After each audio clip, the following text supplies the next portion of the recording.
All right, and we are live. We're going to put the timer on the screen again. We're going to give everyone 3 minutes to kind of get in here, get settled, hopefully show up in the chat a little bit, and then we will finally jump into our trade ideas for the week.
All right, we've got just about a minute left till we're going to get things kicked off. Hopefully we can get a few more people in here, but as we sit here and wait at any point during the stream that we've got tonight, if you guys have any, stocks you want to hear about or see analyzed, feel free to throw them in the chat or write them down, and we'll do our best to get to those at the end of it. But the point of tonight's stream is basically just going to be what we do every week when we create our newsletter, come up with our own unique individual trade ideas for the week.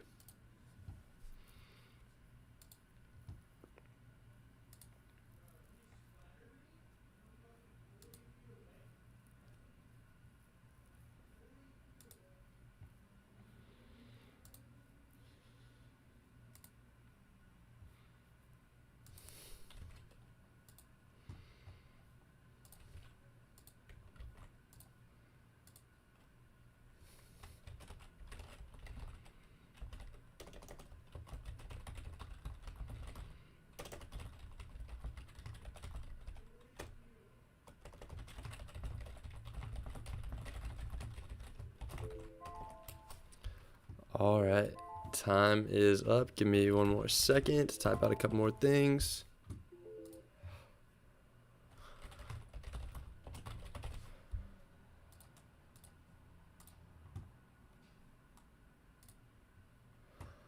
All right, let's get into it. And the first thing, since the whole thing we're going to be doing here is essentially the process of writing the weekly trade idea newsletter. First thing we always like to talk about, and if you were on the stream this week, you probably saw a little bit of it, but just recapping quickly our performance. We're not going to go bit by bit here, but we did have a really, really good week in the market last week, which was definitely much needed. If we go over to our summary page and scroll over to the left, you see we've had two pretty bad weeks, but those have pretty much been completely made up for as we get into this week, thanks to what we did last week. And hopefully we can keep that momentum rolling, keep that momentum going to keep reaching new highs in our account. The UWMC play is one we're super confident about. If you're not in on that one, that's one I would recommend jumping in on or maybe increasing your position. I think that's a really solid one with great option premium, at least for the near future. VGAC, that one, I don't know if I'm as confident in that one, but it's a smaller play as far as the size of our position, so we're just going to let that one ride for now and see how that one ends up resolving itself. PSTH is the probably second favorite position that I have right now. I love this setup almost as much as UWMC, so that's one we're going to keep selling these covered strangles on. Maybe our shares will get called away, maybe not. We'll find out eventually. LOTZ is one that we had a really good week from. We made just under 4,000 on that one. And if you look at the chart on LOTZ, we'll bring that up really quick. It has been all over the place. We had a bunch that were expiring on 219. It swung back above 10 for us to get max profit on those. And we liked that price movement so much we opened some for three. What's this Friday? The 19th as well. Yeah, 319. I think I should know that by now, but as you can see, it spiked up to 12, and we thought we were in the clear for the March. And then, less than 10 days later, this thing's pushing $6 a share, and we're like, oh no. And then finally, it's coming right back up near 10. And all we need is for this thing to get back above 10 by Friday, and we're good to go with another round of these. And it's like none of this movement ever happened. So one of the things we like to talk about with our strategy is how one of the biggest benefits of it is that if things like this happen where your stock is moving sharply against you, I mean, this is essentially going from 12 down to 645. That's almost a 50% decrease in just, over a week. With our strategy, we don't have to do anything crazy and try to save our position. We just sit back and wait. And now it looks like if this price level holds, we're going to be making money on this. So that's really solid. We like where we sit on that one. And then we got out of SOL for a profit on the week, which was a phenomenal profit on the week. UXIN is at about $1.20 a share. As long as it stays above $1 this week, we'll get the remaining $280 of profit on this one. So that's one we like a lot. AMD, strong stock. Apple's a strong stock. We're just going to keep rolling those puts until it hits the break-even prices. I think AMD is about 85 break-even price, and Apple is 125. So despite the big, rotation out of tech, we're still have manageable cost basis on those. EARS is kind of a fun one where we saw a lot of premium on a low strike price, so we just kind of went for it. I think it's trading around 440, got up to almost 450 after hours on Friday. So that one's on pace to make profit for us. And again, kind of a more volatile one, so that's not to say that we've got that in the bag by any means yet, but things are definitely looking good. And then GameStop, I think we've talked to death on GameStop so far. We like the fact that we've got these GME call spreads. Probably should delete what I wrote first. That give us until April just to wait for a pullback, which we think might be a little more extended version, obviously, because it's been hanging up at this price level for a while. But we think by April things will cool off. And quite frankly, for the strikes that we sold, the 310 short leg, we don't even need it to, go down. It could stay at this level for another month, and we'll still hit max profit on those. And that's what we love about the call credit spreads. And I think we had one more thing. Yeah, Clover 12.5 strike puts. We'll see how that one looks on Friday when the market expires. And since this is monthly option expiry week, we're going to be waiting until just about, the end of the week to roll. We've got a lot of positions that expire on 319. What we like to talk about so much is letting that extrinsic value expire and just be gone completely. And at that point, roll these to, if they're monthly, we'll roll them to April. If they're weekly, we'll roll them to the 26th, I believe, is the next weekly expiry. But it is important that we do wait until Friday to do that because there's still a lot of extrinsic value on some of these positions. For example, UWMC, we can kind of play the hypothetical game here. Let's say UWMC just stays dead flat at 830. This is going to remain unchanged. The stock's going to be 830. These are going to be worth $1.70. These are going to expire worthless. These are going to expire worthless. And these are going to be worth 0.7. So you could get eager on UWMC and say, hey, I just want to roll these forward to April because, the stock's kind of chilling at the low 8s, mid 8s. But, 5 days from now, even if the stock doesn't move an inch, guess what? We're collecting, $2,000 worth of premium on that. So that's why we always want to wait until Friday before close to roll these positions, or at least wait until we get to a point where there's little to no extrinsic value left on them. And let's see what we've got from Vicente. Let me throw that down in my notes app for you. We'll definitely cover that one for you. GDRX, cash secured put, GDRX, CSP, or PMCC. And we'll get to that because that's kind of the last section of the newsletter, I guess we could say. So we'll get to that at the very end. We're going to run through our trade ideas first really quickly, and then I guess moving chronologically through the way that our newsletter is presented. We're going to talk about the highest premium so we could flip over to the scan tab really quickly.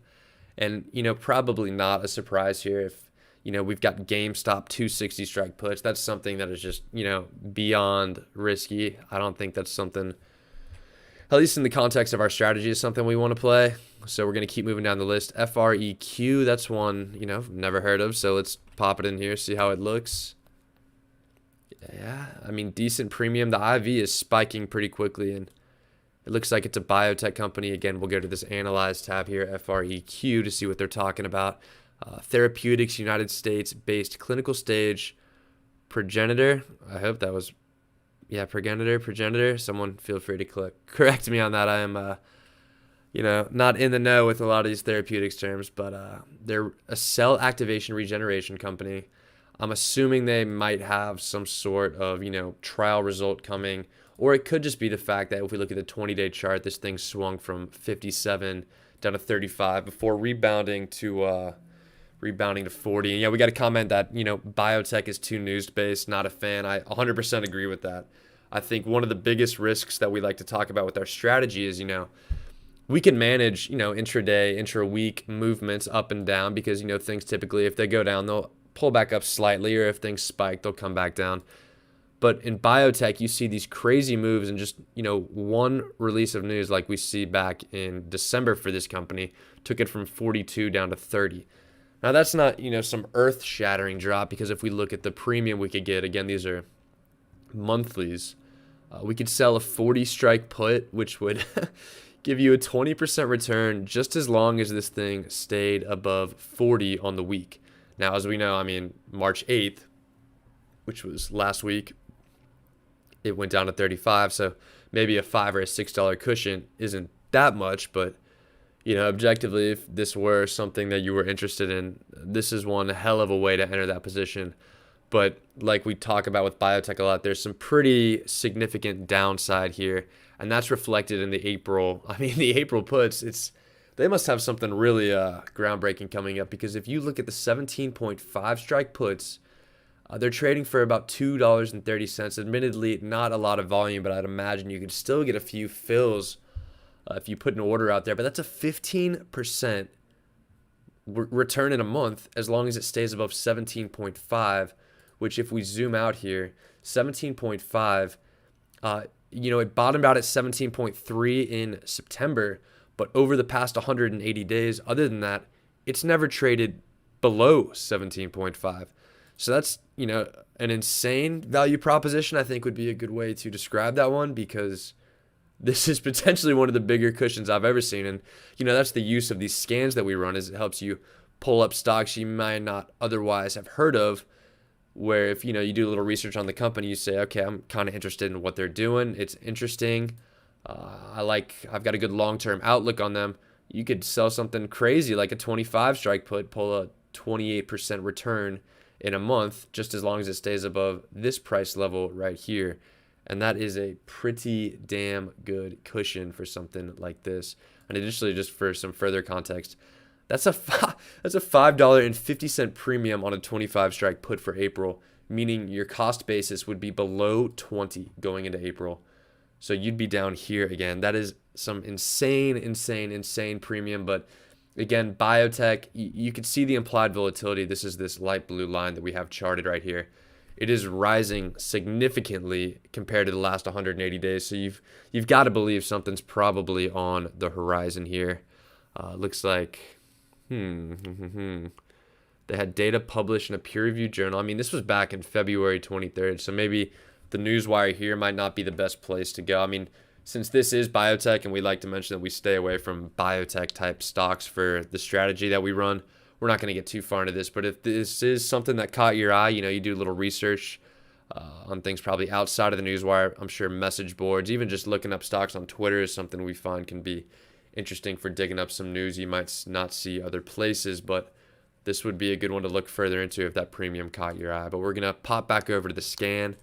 EBON, we know about that one. That's a one of those crypto-related stocks, and for that reason, perceived a decent potential downside. And again, that's not me saying that it will go down in the future, but just the potential if we pop this chart open for a little bit more context is, it's up to 1027 after trading at 719 recently.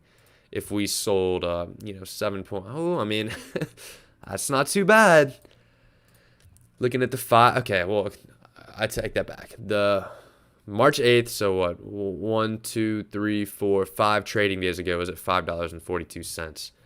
So, if you think it's going to stay above 7.5, which is here on the chart, you could still endure a pretty big dip and make money. But again, the fact that it was it was 50% lower than the current price about 3 days ago, We're going to leave that one alone for the purposes of what we're doing. You could look at XXII. This is one many, many years ago, I think, came up, and this is the first time I've seen it since. 22nd Century Group, and I think they're almost like a tobacco company or something strange like that. Let me, to not mislead anyone, pop this in here and see what it's telling me. There's not even a description.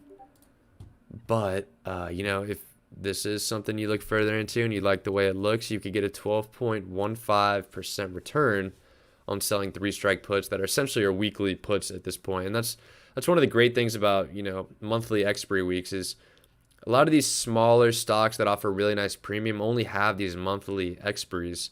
But when you're a week away from monthly expiry, you could basically sell these as weeklies, which means the value on these is going to just completely melt off a lot more rapidly than it would had you sold something like an April next week.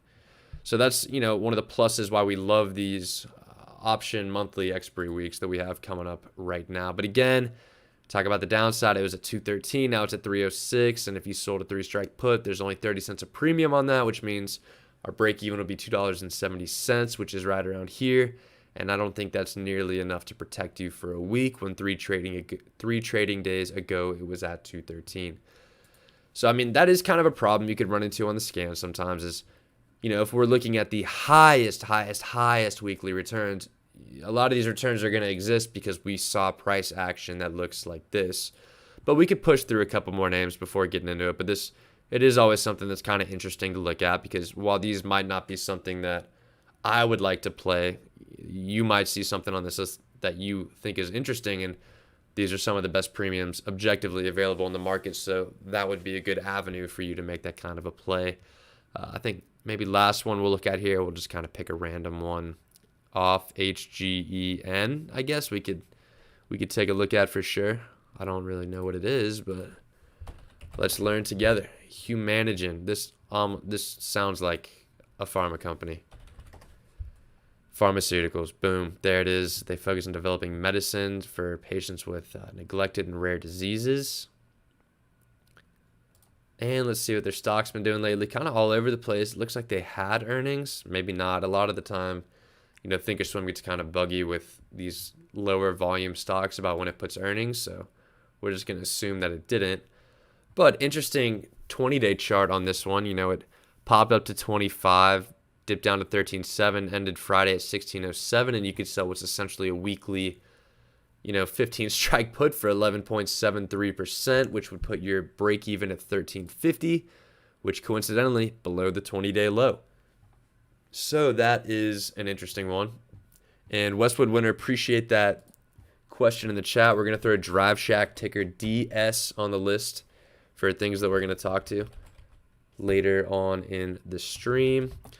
Kind of funny, I was down in Florida last weekend, and I'd never heard of Drive Shack in my life, but there was one by my buddy's place where I live. Where I'm from, there's only Topgolfs, so I'd never heard of a Drive Shack before, but seemed like the exact same thing. Makes sense that they would partner with Topgolf, but I didn't know if it was a ripoff or what the deal was with that, but hopefully we'll learn a lot more about it when we jump into it a little bit later on this. Take a sip of my water really quickly, and we'll get right back to it.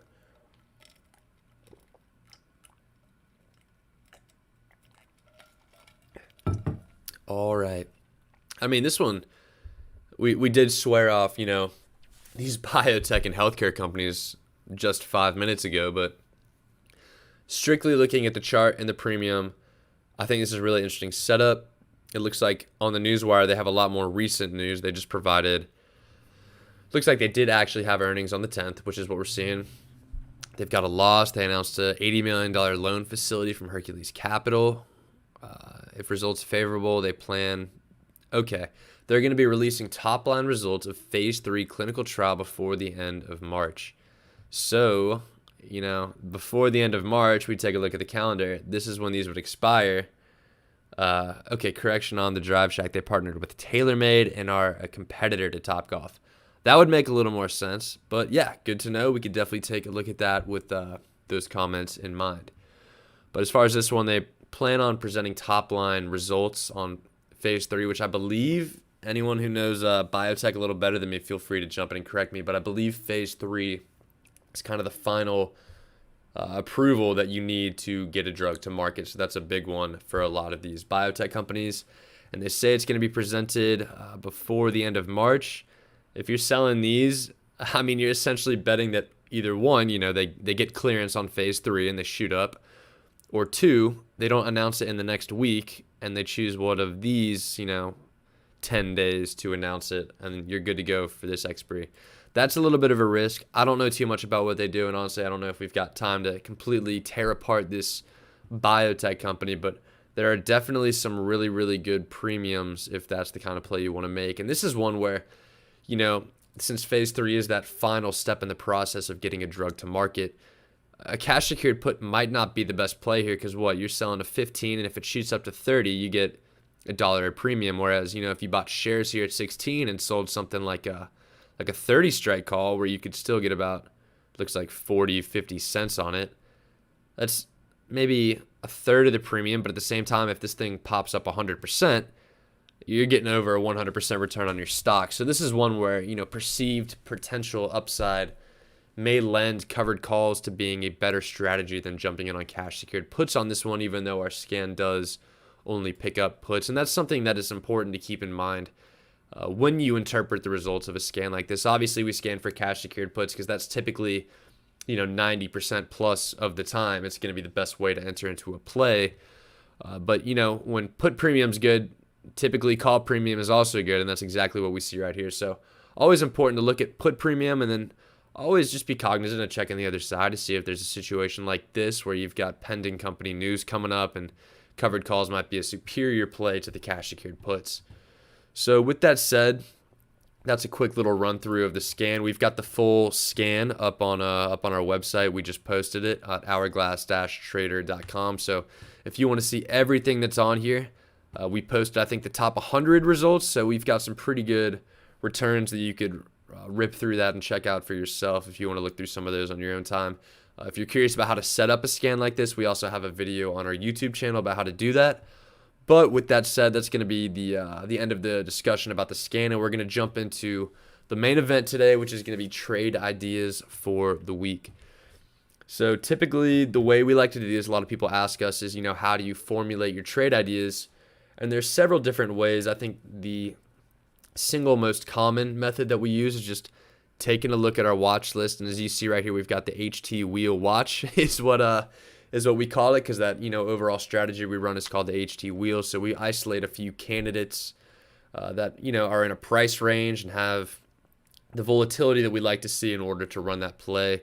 We also have, I think, a default watch list with a few more stocks, some bigger names, but I always recommend to traders, people who are looking for trade ideas, just different ways to understand the market. I think a great way to do that is by having a watch list with 10, 20, 30 different names on it, and just keeping an eye on it throughout the day, maybe throughout different days of the week, throughout weeks that turn into months. And I think that'll give you a good idea. Appreciate Azul Waffles 102 for the follow. Always love getting the follows and having that little notification sound and the pop up in the top right. So appreciate that. But, back to the idea of the watch list, I think it's a great idea to get an idea. I think I just said idea all the time right there. Excuse me. I think filming these videos, I get a lot more self-aware about words in my vocabulary that I use all over and over and over again. So maybe we'll try to get a little bit more diverse in a vocabulary as we move through this together. But with the watch list, the idea is that you watch some of these, you get an idea for, I keep saying it, whatever, I'm going to keep rolling with it. You get an idea of how these things are moving week to week, month to month. And, at the end of each week, you'll take a look. You'll say, okay, this stock is a little bit lower than I would have thought that it typically would be, or this one's a little bit higher than I thought it would be. Let's take a look at the chart. Let's take a look at the news. Is this one that's low? Do I think it's oversold? Is there pending news that justifies the decrease in stock price? And is it a good opportunity for me to get in on it? And Sunset Jesus 07, appreciate that follow as well. I mean, as we can keep lighting up that notification noise all night, I love it. Question in the YouTube chat is how long we've been trading options. And we've been trading options for about 5 or 6 years. We've been trading for about 8 years overall. And, we started off typical with just purchasing normal big cap stocks. As I'm sure many of you are in a similar situation, I quickly got kind of bored of that. so moved into penny stocks where I got completely cleaned out. And so I always exercise or encourage people to exercise caution whenever they try to jump into the penny stock arena. And then I got into buying options, which, caused me some issues because, as we like to preach on this channel so much, since we sell options now, buying options is not a winning game. It's always fun to play what's, essentially a little bit of a lottery when you see people who are pulling 200, 300% overnight gains. It's super easy to get sucked into that mentality and want to get a piece of the pie of that. And, week after week, you start throwing away 1,000, 1,000, 1,000, and it adds up pretty quickly. I think personally, I blew through $20,000 when I was trading options. So it was a pretty quick foray into that one. And it's one of those things where, you could be right about a stock, be right about price movement, but if you don't have the price move enough, and if you are not dead accurate about the timing of that, you're going to lose money. And yeah, like we mentioned in that YouTube comment, same with the penny stocks. You ask how many people are on our team, and it is just me. We're a one-man show right now. So that's what we're rolling with. Got into crypto trading a bit too, and that was actually went really well for me, which I do recognize that was, almost entirely luck, but we have a good amount of years of experience under our belt. We've tried a lot of different strategies. Pretty much every, type of trading we've given a shot over these years, and this is the strategy that we've decided and settled on as being one of the best, long-term strategies for success in the market, especially with the current conditions. It's one of those things where you can be wrong, still making money, and having that additional cushion while you trade is phenomenal. We got a comment in the Twitch chat asking about, is this what the HT wheel is? Selling out of the money put option on a stock you intend to hold for the long term. If it expires, out of the money, collect the premium, restart the process, get assigned. I mean, Sunset Jesus 07 in the Twitch chat, you're pretty much dead on. That is, the typical wheel strategy. There are a couple little intricacies that we like to add for our HT wheel strategy. Step 2 is the covered strangle. We have concepts that we like to call manual assignment that we've come up with. And then position sizing is also a third little twist that we add. And, we do reference that a lot, but we also have, I think, a 4-part YouTube video series that we created. And I say we, it is just me. I do fall into the habit of saying we, so I think that's a funny comment a lot. But, yeah, I created the 4-part video series about the HT wheel on our YouTube channel. So if you are interested in viewing a few of those intricacies and seeing how the version of the wheel that we run is a little bit different from the traditional wheel, I think those videos do a pretty good job of explaining it. And as always, we've got our Discord server, which I think the link should be in the description on both the Twitch and the YouTube stream right now. But a lot of super, super smart people, a lot of different skill levels, account sizes, but I think we've done a really good job of creating a welcoming environment. It's something I'm really happy about. Everyone wants to see everyone else succeed, and I think it's an awesome place to learn the strategies that we run. But I guess that was a little bit of a tangent there on my part. So we'll get back into question about how old I am. I am in my mid-20s. So there's the answer on that. Keep firing away the quick questions. I'll try to chirp back and answer those if I can. But back to the idea of us picking something off our watch list, and we're going to switch back to the HT wheel watch as I take another sip of my water before we start diving into the good stuff for this week.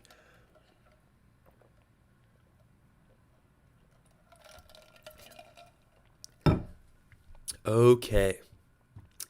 Now, one stock that we really like to kick off the weekly trade ideas with is Hyliion. And for those of you who have been following us, this is one, as you can see by the several lines that we have on here from previous analyses, and we could probably remove those as we look at the chart here. This is one that we have played for a very long time. And unfortunately, we've played it for so long of a time that we started right about here. So last October, we took the single biggest loss that we have ever had in our trading with this strategy. We've since fully recovered that loss. But, one of those things we always like to be transparent about not only our gains, but our losses as well. Because, if people are only sharing their gains, you're getting a very unrealistic expectation about what's going to happen in the market, because things go against you and they could go against you very quickly. And what's important is having a plan outlined, not just for success and exiting with profits, but some sort of contingency plan in case things move against you. And that's what happened here. I mean, eventually we lost a decent chunk in 2020. We made back about 15,000 in 2021. So recovered nicely, all things considered, with how quickly, rapidly really, that this thing moved against us. So one of those things, we learned a lot of lessons from that one. We've changed a lot of principles of the strategy. This was back, I mean, we were all in on this trade because at this point in the year during this trade, we were just under the impression the account we were doing it in was just kind of fun money. Things had been going really well. We had, even with this loss from here, we finished plus 160% last year, which I think is a testament to the strategy that we run and why I'm really confident that it's one of the best value strategies out there. But, I digress. Back to the point. This is one we're very familiar with just because of that history of trading it. So we're very familiar with the company.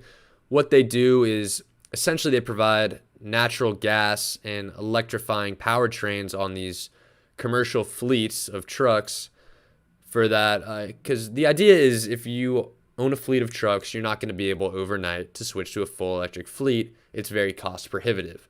So what's going to start happening in the United States is it's likely that we're going to be seeing a lot of, intermediate regulations about emissions.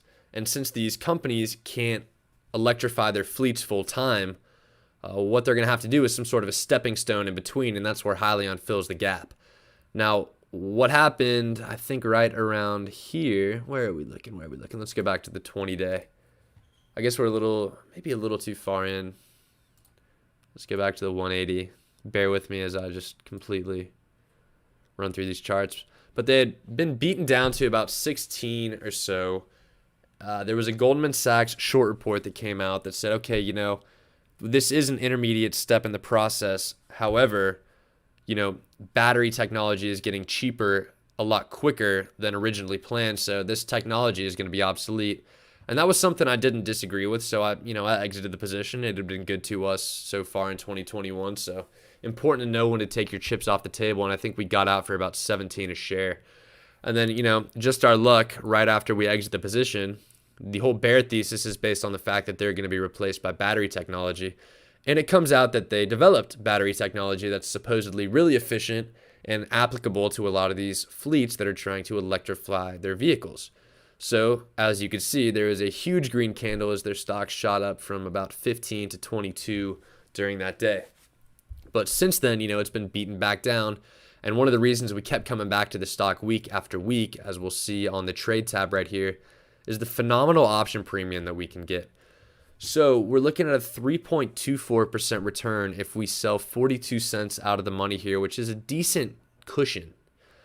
And a 3.24% is a very good weekly return. One thing we like to talk about a lot, and not getting a little bit back into that conversation about people who come over from option buying backgrounds to switch to option selling. People aren't typically impressed by a 3.24% return in a week. So what we like to do is this little annualization calculator we built out. So let's say we'll call it 1 week that we get this 3.24% return. Well, if we zoom in, we'll see that a 3.24% return each week is a 595% annualized return. If you started with $1,000, you would be a millionaire by the end of year 4, somewhere between year 3 and 4, if you're able to get a 3.24% return. However, I'll be the first to tell you, it's not realistic to expect a 3.24% return, but part of the idea behind this, and those of you who followed us have probably heard me explain this to death, is the idea that people who are buying options and think that, I could get, instead of going for 100% overnight, I could get 10% or I could get 5%, I could get 3.24% in a week easy. Well, if you think that's easy, this is a great way to do that, and you're going to be very profitable in the long run as opposed to putting yourself in low probability plays and just losing thousands of dollars week after week after week.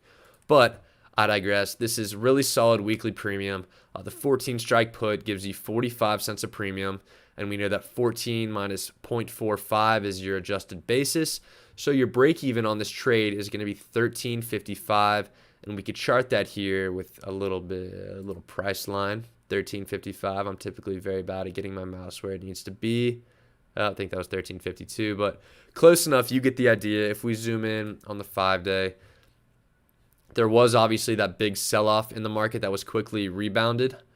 But I think this is definitely for the next 5 days a really decent cushion compared to this 3.24% return that you're getting. If you want to get a little safer even, I mean, you could chase a 1.33% return, and that's still a very good number annualized, and that would give you a 1280 break even, which is down here. So this is kind of the game that we play. Do I want to get a higher return and a little bit higher break even, or do I want a lower return with a much safer break even?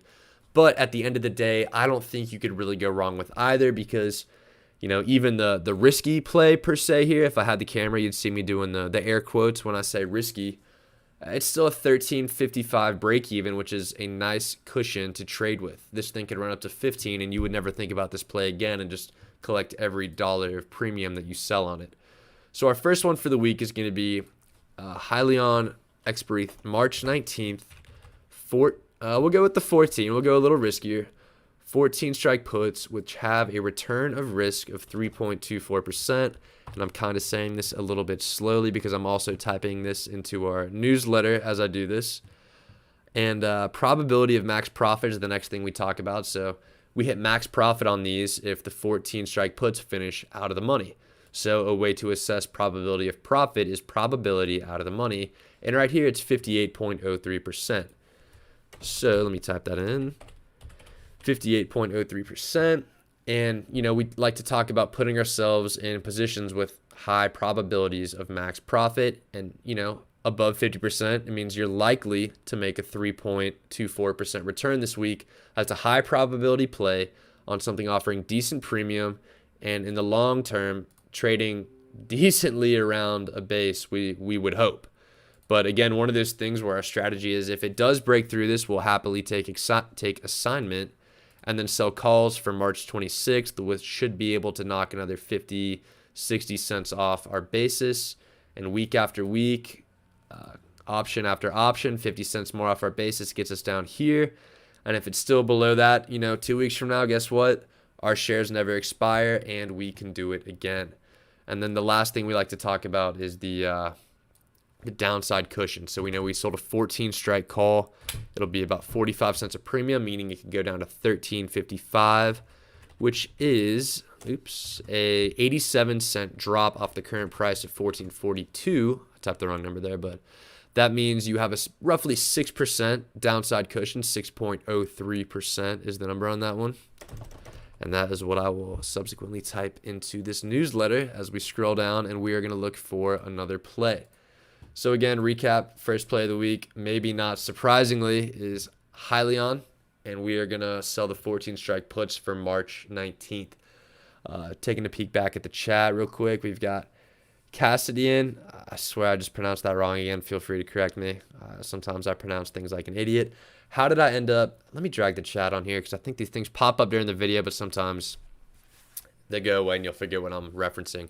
But question, how do we end up getting the inspiration to start the server?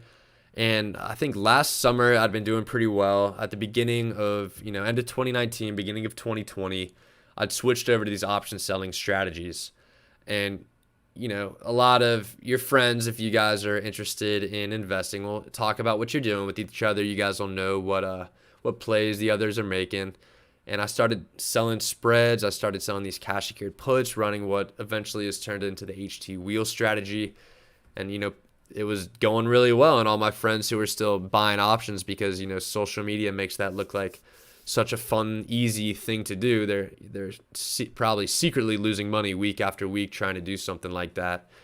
And eventually they wanted to learn what we were doing. So I created a Discord server to just, instead of having some big group text, it was probably easier for me to have some sort of computer-based chat where I could, alert my trades, explain what I was doing and how we were looking at things and get us all in similar trades. Funny enough, I don't think any of those guys who started out doing this are still active in the Discord with me, but That's all right because we've got a bunch of people who are here and active, and I think we've got a really great community. Another question is, do monthly expiry options often change to weeklies when there's more volume, or does that never change? The answer is it's typically dependent upon volume. The CME in Chicago, they're the ones in charge of issuing option chains. I've actually seen instances of people emailing them and saying, hey, can we get weekly options on this ticker? And they'll be added. But, PSTH is a good example. That's one we like to talk about a lot. But that one previously had monthly options, and then they added these weekly option chains, which have been phenomenal because there's some really good premium week after week after week. And let's see, go back to the chat. Next one, you're young, do you do this full time? I do not do this full time, and that is why I'm streaming at 9:41 my time on a Sunday night. So I work a full-time job that's typically pretty demanding hours-wise, so I try to sneak this in when I can. Luckily, one of the great parts about our strategy is I do very little actual trading each week. A lot of the work itself can come through analysis or researching what plays to make. But, after we make these plays, we let them sit and wait till expiry. And the actual time we spend trading is very low compared to people I'll see who are saying, oh, we've got this strategy where we're going to watch the charts and get in here and get out here. And, that doesn't really matter for us. We'll enter a trade here and we'll wait until this day. And with the likelihood of profit that we've got, more often than not, we're going to be hitting max profit on these things. Take your cash, roll it into another position, and just keep on waiting. So that's something that's been super advantageous just with regards to my personal schedule. So that's kind of how I manage that. Next question is, do we always buy back our cash secured puts when there is no extrinsic value left? So buying back, what we do is called manual assignment. So when there's no extrinsic value, what we'll do is we'll buy the puts back and we'll purchase shares, which the net effect of that is as if we were assigned on those cash secured puts that we sold. And that way we can sell covered calls early. Because the whole benefit of option selling is derived from that extrinsic value portion of the options that we're selling, because that's what's subject to theta decay, that extra premium. That extrinsic value is also subject to IV crush. And that's where we make our money. That's the edge that we get as option sellers in the market. So when that extrinsic value is gone, it means that our advantage is gone. So what we do is we'll either, roll the puts higher or lower, which isn't what we'll typically do. What we normally do is we'll buy the puts back, purchase the shares in what we call manual assignment. And again, that's something that we have explained a lot more in depth and probably a lot more clearly than what I could do right now over the stream. We have a video of it on our YouTube channel, which should kind of help provide some context and a little bit more information about that side of things. But when we don't have extrinsic value, that's what we do so we can sell covered calls early on the shares, and just those covered calls we sell will have extrinsic value, and then that way we ensure that we are always in positions where we have extrinsic value, which means we always have the benefits of option selling working for us around the clock. So that hopefully answers that question. If you guys need any clarification on anything I just said, feel free to stop me in the chat and let me know. But we're going to go on to our next one, and since we have PSTH up, this is the next one that we've got. So, some of these you might say, okay, you're recycling a lot of plays that you use, but I think this is one that's a great entry right now, not just because of the price point, but also just because of the fact that they now have weekly options, and there's really, really solid premium on these weekly options. Again, the biggest thing that we use to conceptualize return is return on risk. And we like to talk about these weekly returns. You're really not finding anything too much better than this on the market for the potential lack of downside risk that we've got here.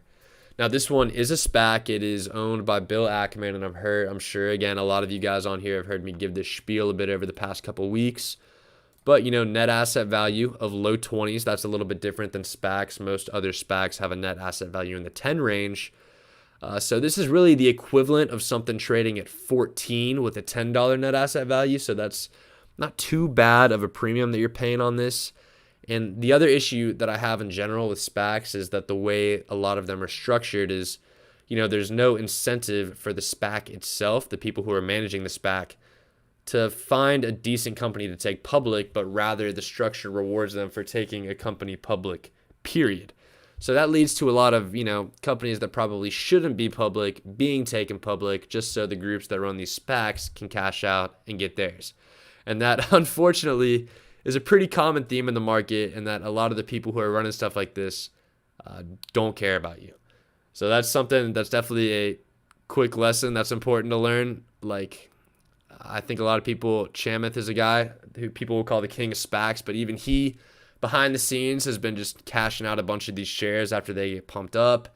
He is in charge of picking those companies, and I think he does a better job than most, so he's not, not some huge person I'm trying to vilify here, but even, yeah, I know yesterday's finest, that's Sierra in the Twitch chat says Chamath cares about her, but I'm a little 50-50 on him, admittedly, but it is important to know and at least go into things with the assumption that people are mainly only looking out for themselves, because the unfortunate truth, as as maybe negative of a worldview as that may be, I really will try to constrict this just to the market as opposed to in general in life. But a lot of these people are just trying to make a quick buck or just a buck for themselves, period. And if you as a retail investor get screwed holding that bag, they quite honestly, unfortunately, just don't care. However, that brings me back full circle to the person who's running this, which is billionaire investor Bill Ackman. And it's one of these things where I think it's important to follow the money. You've got a lot of these SPACs, as I just mentioned, where people are just trying to take crappy companies public. However, a guy like Bill Ackman isn't going to take just some, dog of a company public just so he can make some money. That is not a good look for someone who's so publicly spends so much time in the public eye. And I think that's something he would be concerned personally about, how that would reflect upon him. He's teased that this could be a big unicorn investment. And honestly, at this point, not that I trust him to deliver something super, super insane where the price is going to fly up, but at least deliver something to where, this downside risk is limited to the mid to low 20s, and we could sell weekly puts at maybe 27 and collect 2.47% a week. And again, we like to talk about adjusted basis. The premium on these is so nice that a 27 strike put for this Friday, March 19th is paying 65 cents of premium, meaning that you got a 26.35 break even price, which we could zoom in on the 20-day again right here. 26.35 is going to be right around here, which is a good level of support from, March 9th, March 10th. You might say, wait a minute, what happened here on the 5th? But that was when we had a pretty big sell-off in the broader market overall. And we did get we got a comment from Twitch. The only large company Bill Ackman follows on Twitter is Stripe. I don't know if I'd count on that one, but would definitely be advantageous for those of us who are in this position if he did announce something like that, because we'd see max profit on these and not even have to think twice about it.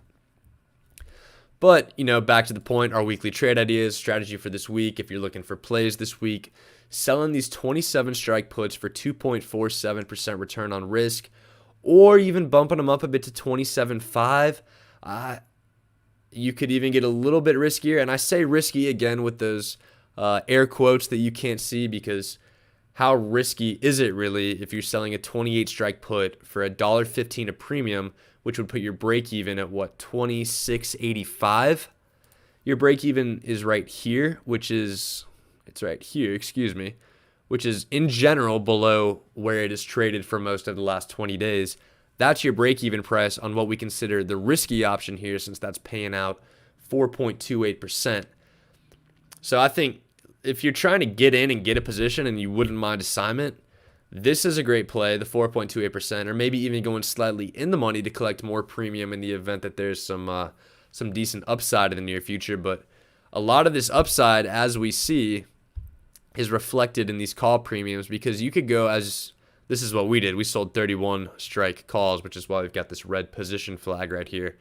But I mean, you could get 70-80% on these things and collect a $3 gain roughly per share on top of this premium. So again, another one where you might want to take a look at covered calls if you're buying into the fact that there could be some huge upside here, because you could go decently out of the money.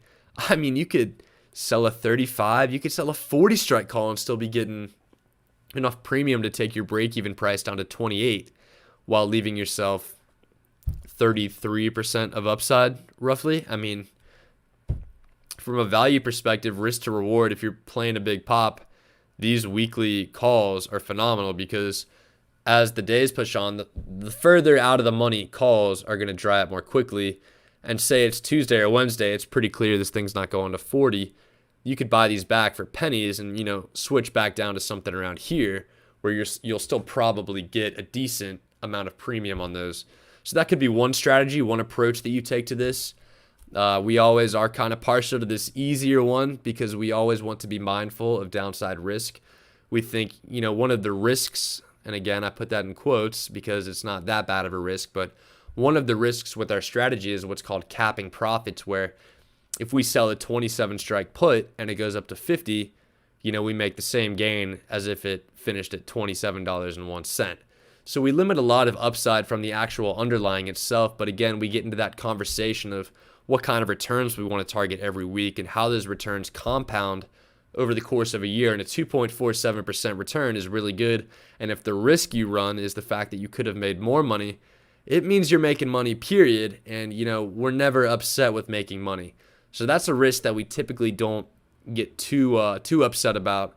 But if you did want to capture potentially more upside, again, that covered call option might be a little better. However, for the newsletter we're sending out and the, I guess you could say, official trade recommendations that we'll be putting out this week or trade ideas, we're going to go with PSTH, March 19th strike, 27 put, which give you return on capital risked of 2.47%. And again, we want to conceptualize what's the probability that that's going to hit max profit. It's the probability that that 27 strike put finishes out of the money, which Thinkorswim tells us is a 65.55% chance of max profit. So 65.55. And now let's take a look at our downside cushion. We'll get the calculator back up on screen. So 27 minus 65 cents of premium. That was really good right there. Nice job. 27, we'll put the decimal there this time, minus 65 cents of premium. It means that we've got a $26.35 break-even price on this trade, which would be a decrease of $2.05 from the current price of $28.40, meaning we have a 7.22% downside cushion. And in plain English, that means that PSTH can drop 7.22% this week, a significant drop, and you'll still hit max profit of 2.47%. And that's the beauty of selling options and scaling into plays with cash secured puts like this. And which is why we think it's one of the best strategies out there, why we love the value propositions on this every week. And strategies like this where you still make money in decreases are built to outperform in bear markets. So if you're even remotely skeptical, about the way things have been looking in the market, you think SPY might be getting a little bit too high, you think bond yields might be creeping up a little bit soon and cause a pullback in the overall market, this strategy is great because, what we'll see is that when the stock decreases and we're still making money, we're going to be outperforming the markets. And that's exactly the goal that we go for when we run the strategy. So those were two names from our watch list. And again, I think it's a great idea to hold on to a watch list. We got HYLN right there. We got PSTH right here. We looked at our scanner a little bit earlier. Nothing really popped off the page to us. But another thing, because we get asked so often, how do we come up with different trade ideas? We're going to go to 987632536. Thank you for the follow. The first all-number username call-out that we've had, but appreciate you joining us on this tonight. And again, appreciate everyone who's on the stream with us tonight. We've got, decent numbers. We're not some big-time streamer, but it's always fun to have people going through this with us, giving us some back and forth in the chat, so we always love to see that. But, typical, we look at the watch list. We just picked a couple off there. We look at the scanner. Nothing popped off to us. The other thing we're going to want to look at now is, what's going on in the world of potential earnings announcements, because when we sell options, what we love to look at is the amount of option premium. We love option premium, and that increases around earnings time. So what we like to do is called the 10-day play, and it's almost, for those of you that are familiar with the HT wheel, it's almost like that strategy just put on fast forward, because you'd be selling a cash secured put, and pretty much right at the money for earnings. So what we would do here, let's say PSTH had earnings or something, we'd sell 28.5 strike. And historically, it's been proven through some academically peer-reviewed papers, so that's some pretty exciting sounding stuff there. But the week before earnings leading up, companies will tend to rise. So that means we have a little bit of an edge right here, because not only do we get this option premium, but historically, the week before earnings, it's going to rise. So if it rises even a cent, we'll hit max profit, step one, collect that, move on to the next one, we're good to go. If it trades flat or down a little bit, and we're forced to take assignment, we'll do so, and we'll do so at a favorable basis. So for example, here it would be $27. And then that means we would be holding shares heading into earnings week. And then what we would do is what we typically do with the HT wheel, we'd sell covered calls. And the week of earnings, those covered calls are going to have some seriously inflated premiums, which will drive our basis even further down. And then if they miss on earnings, something like that happens, those covered calls initially we sold are going to be almost worthless. We buy those back. And then for the same week, we sell covered calls again, close to the money. And there's still going to be some residual implied volatility left over post earnings that morning. So we should be able to get good premium on those. And then if at that point the stock still keeps going down, it sucks. We'll hold it. We'll keep selling covered calls week after week. But we've essentially had 3 different opportunities with the at the money put, the first set of calls, and then the second set of calls. 3 opportunities to hit potential max profit on a play in 10 days. So that is one I definitely want to make a video on sometime soon, because I feel like when I run through things verbally like this, I don't have any, I have no visual aids to help explain that. So it might be a little bit confusing to those of you that are listening on. So I would love to, and we'll plan to make a video explaining that at some point in the near future, but we're going to pick a target for that strategy. So that's another thing we like to do. And one of the ways we like to do that is with the NASDAQ earnings calendar. For those of you that use Thinkorswim, you could go to MarketWatch, and they have a calendar right up here, and you could sort by just checking earnings, and it'll throw you all the names of companies that are presenting earnings coming up. You could click on a day, it'll show it all right here. That's good to go. But we do recognize that a lot of the people who are with us don't all have access to Thinkorswim, so we're going to be doing this the alternate way through just the NASDAQ earnings calendar. So crucial for the 10-day play, like we mentioned, stocks tend to rise the week before earnings. So we want to pick a company with earnings not this week. So let me pull this up. Not this week, but we want a company with earnings this week, meaning we would sell our cash secured puts expiring this day. If the stock rose headed into earnings week, these would expire worthless for max profit. We're good to go. But if not, we then sell covered calls for earnings week, so we're going to pick something out that has earnings between the 22nd and the 26th of March. So we're going to click over here. And one of the really useful things I find with this earnings calendar on NASDAQ is it sorts the companies by market cap. So the one gripe, and someone feel free to correct me if there's a better way to do this on Thinkorswim, but if you're clicking into Thinkorswim, there's really no rhyme or reason to the order of these tickers. So you really, especially on days where there are a lot of companies reporting, you kind of have to dig through here to find any sort of company that's, kind of worth a damn or has any sort of volume that would be useful in the scope of what we're doing. What's great about the NASDAQ one, again, is it sorts by market cap, so we can kind of weed out easily some of the bigger companies.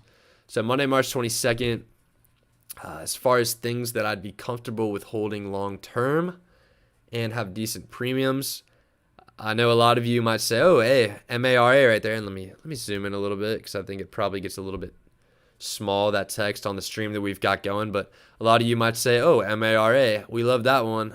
I personally would not be comfortable holding that one long term, so we're going to pretend we didn't see that. Move on to Tuesday. Adobe is a great one. GameStop reports on Tuesday, so that could be Tuesday the 23rd, that is, so that could be an interesting one. BNGO is another one that I know a lot of people who are in our group have been playing, because I think that's one that Kathy Wood has been investing in. But Adobe is, kind of the quintessential example of a steady stock. Well, we could expect that, even if they don't have decent earnings, they'd at least bounce slightly. So this is probably the leader in the clubhouse right now, but we'll keep looking. General Mills, Paychex, Signify, nothing. Again, nothing crazy. Thursday. Lululemon. Now that could be an interesting one. That's another stronger company. But let's take a look at Lulu and let's take a look at ADBE. And then for the sake of, a lot of the time you've got Lululemon here. So before I get into my point, let me give you some context. Lululemon's trading at $306, meaning if we wanted to sell a cash secured put, it would take essentially $30,000 worth of a position. A lot of brokers require 50% of that for collateral, so it might take $15,000 of collateral. But point being, not everyone has $15,000 of collateral to invest, but that's okay. Let's look at ADBE, check price point on that, 444, so, even higher. So in order to, cater to accounts of all sizes, we're going to look at ADBE really quickly. And then we're also going to look at BNGO because BNGO, actually one issue, I think these are only monthly options. So we're not going to be able to do that one. The idea here is that you need weekly options. But just to run you through the strategy, we'll take a look at Lulu. Bottomed out at 269 during that market dip. Back out to the 180 day. And now this is solid because this looks like a decent entry point. Now it did get oversold and might be creeping. Again, this is RSI down here that we're looking at, Relative Strength Index, one that we like to look at a lot when evaluating plays. But, we talk about support a lot. It initially bounced off of the 285 level back in September. And during this dip, while there was a little wick down to 270, in general, this is still the 285-ish level where it's bouncing.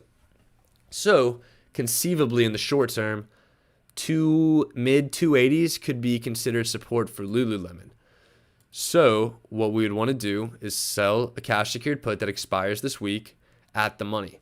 So, the 305 would be the one that we want to target, and that would give you a 2.03% return. And off, let's see, $6 a premium roughly, that would give you a break-even price of $2.99, meaning a basis of $2.99 if assigned on those shares, which would stick you right around here for phase one of this. Then, for earnings week, you're going to see that call premiums are super, super inflated. So, if we took an assignment around the 300 level and wanted to sell an at-the-money call, we could conceivably get around $8 or $9 for that, meaning that our break-even price would be taken from $2.99 down to $2.90. And then if those faltered and it dropped further, we'd be able to sell another call that would conceivably maybe get us 4 or 5 of premium.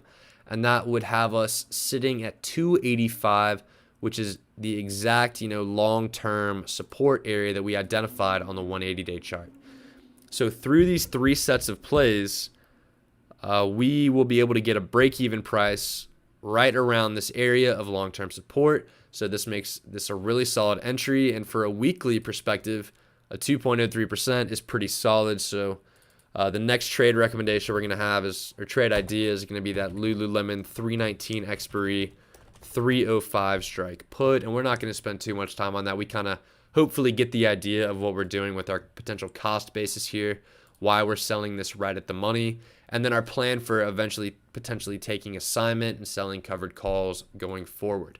So that's our 10-day play idea for the week. Unfortunately, it's not earnings season, so it is kind of slim pickings. BNGO was really the only one in the price range that I would have liked to look at to hopefully cater to some smaller accounts, but unfortunately they only had monthly options, so we could throw that one on the list and then keep moving.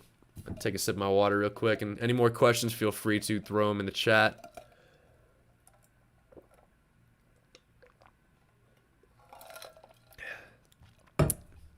Then we got Vicente in the YouTube chat saying the GDRX cash secured put April 40C. I'll write that in my notes really quickly. We'll definitely get around to that. We've only got, I think, probably 2 or 3 more items that we're going to address here for our weekly trade ideas, since we've got 3 put in the newsletter already. So 10-day, how do we use the Analyze tab on Thinkorswim, from Todd in the YouTube chat? That's a great question, and one that I think is probably pretty useful for us to jump back in on really quickly. So the Analyze tab, there are a ton of different things that you could look at in here. So let's say we didn't know, this is something we do on the stream a lot, we didn't know what Lululemon was. We would type in ticker LULU. A lot of valuation highlights here. They would tell us what's changed for the latest earnings, potential upside and downside. And honestly, this Analyze tab this is just the fundamentals part of the Analyze tab. It does a really good job of giving you, supplemental information about companies. You've got all this different stuff about estimates, direct-to-consumer, retail. And I think you could actually click on these. There was something. If you mess around in here, you can learn some pretty cool stuff. But there is, I think, one way that you could click into these and adjust forecasts to your own estimates, and it'll reflect, what the stock price would be. I think Disney might be an example. Maybe. Okay, it's this company profile thing up here. And maybe not. Well, ignore that. I'll try to figure out what I was just thinking of. But anyways, the Analyze tab has that fundamentals. This is a really good way to get acquainted with a company. Again, if we were doing this for Lululemon, how I would use it is a lot of the time we get asked questions about stocks I've never heard of. Reading through this is a great way to learn about that. Another great part of this is the earnings function, which if we throw Lululemon in there again, since that was an earnings play for us, it gives you earnings from the last 1, 2, 3, 4, 5, 6, 7, 8 quarters to analyze. And you can see how the stock price behaved over that period. Like back in Q4 for 2018, they jumped from 146 to 167. A lot of earnings jumps, right? The last 2 quarters, last 3, they've declined. And you can get an example of just, how potentially big that decline would be, going from 325 to 296, going from 377 to 313, and then going from 363 down to 352. So, there was one steep decline for Q2 2020, but the rest of these seem pretty tame or like pretty large jumps. And then you could look at how they've been performing. The yellow line is their actual EPS versus the green, which is Wall Street's estimated EPS. It looks like they've been pretty dead on for consumer goods and the amount of coverage that this company gets. It isn't likely that you'd see actual earnings results that deviate too significantly from what was estimated, but just all interesting stuff to help give you a little more context for your trade, and I think that's always interesting to look at. The other is the risk profile is something that's really interesting. You could bring trades into here and it'll show you what things are going to look like. So if we wanted to sell the 305 strike put, click over into risk profile, we would know that our break even is right around here at 299 as we discussed. Our max profit is right here at 305. And then you can see just, your returns are in the bottom left as we move on. And your max profit is just, and that's for if I'm selling 10 of these. That's why these numbers are so high. And then if you only wanted to sell one, of course, you could adjust the trade here. Your curve would get flatter. But that is a good way to show you, okay, what is the potential return here?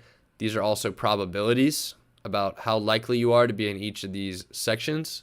So that's also a great way to analyze a trade. But again, always fun to click around in here, learn about all the different things they offer. There's so much economic data that you could look at if you wanted to see exchange rates, just different industry surveys, things like that, PPI numbers, commodities, a ton of information. And one of those, if you are on Thinkorswim and have some free time, are really, really interesting to just poke around in there and see what you could find.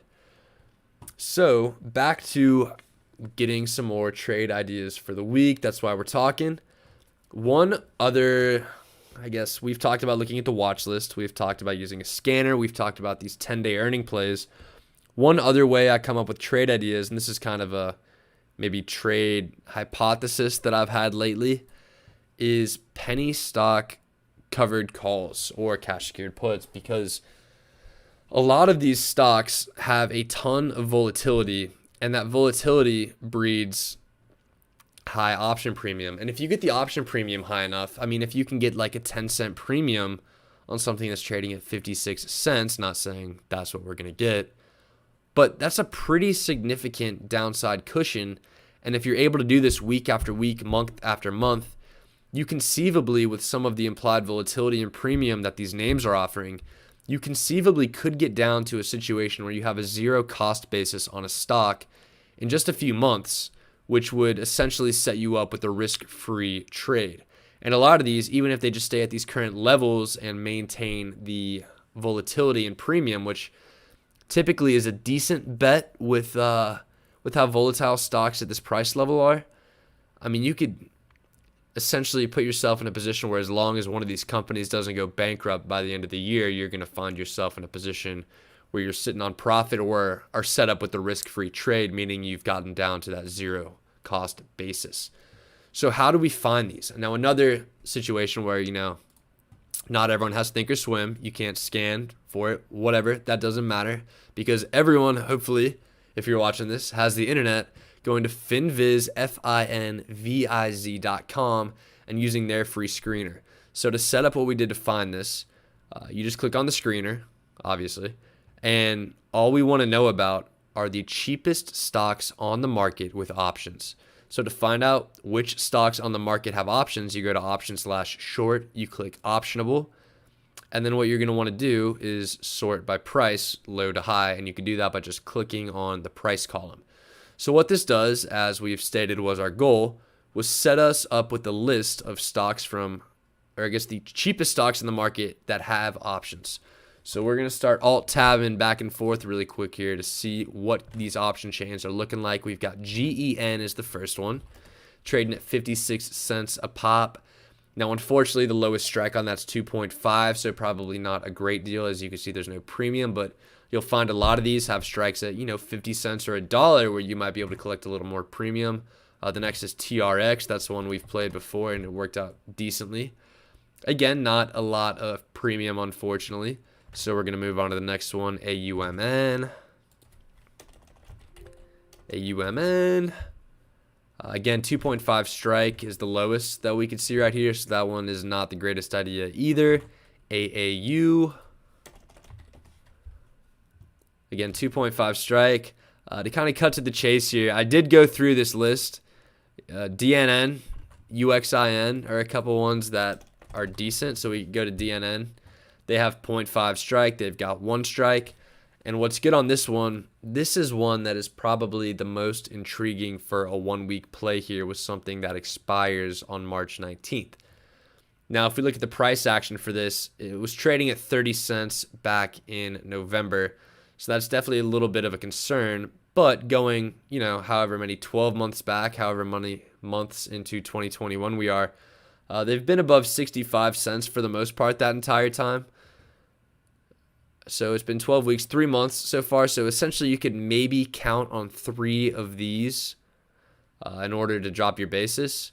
But I think the interesting move here would be to put a order out for 10 cents, see if that fills, and you'd get an 11% return if you can get a fill for 10 cents. And your break-even price on this would be 90 cents. So zooming in again on the 5-day, we'd have to even expand the y-axis here. As long as it stays above 90 cents, you're going to make money in the next 5 days if you could get a fill on these for the ask of 10 cents a piece.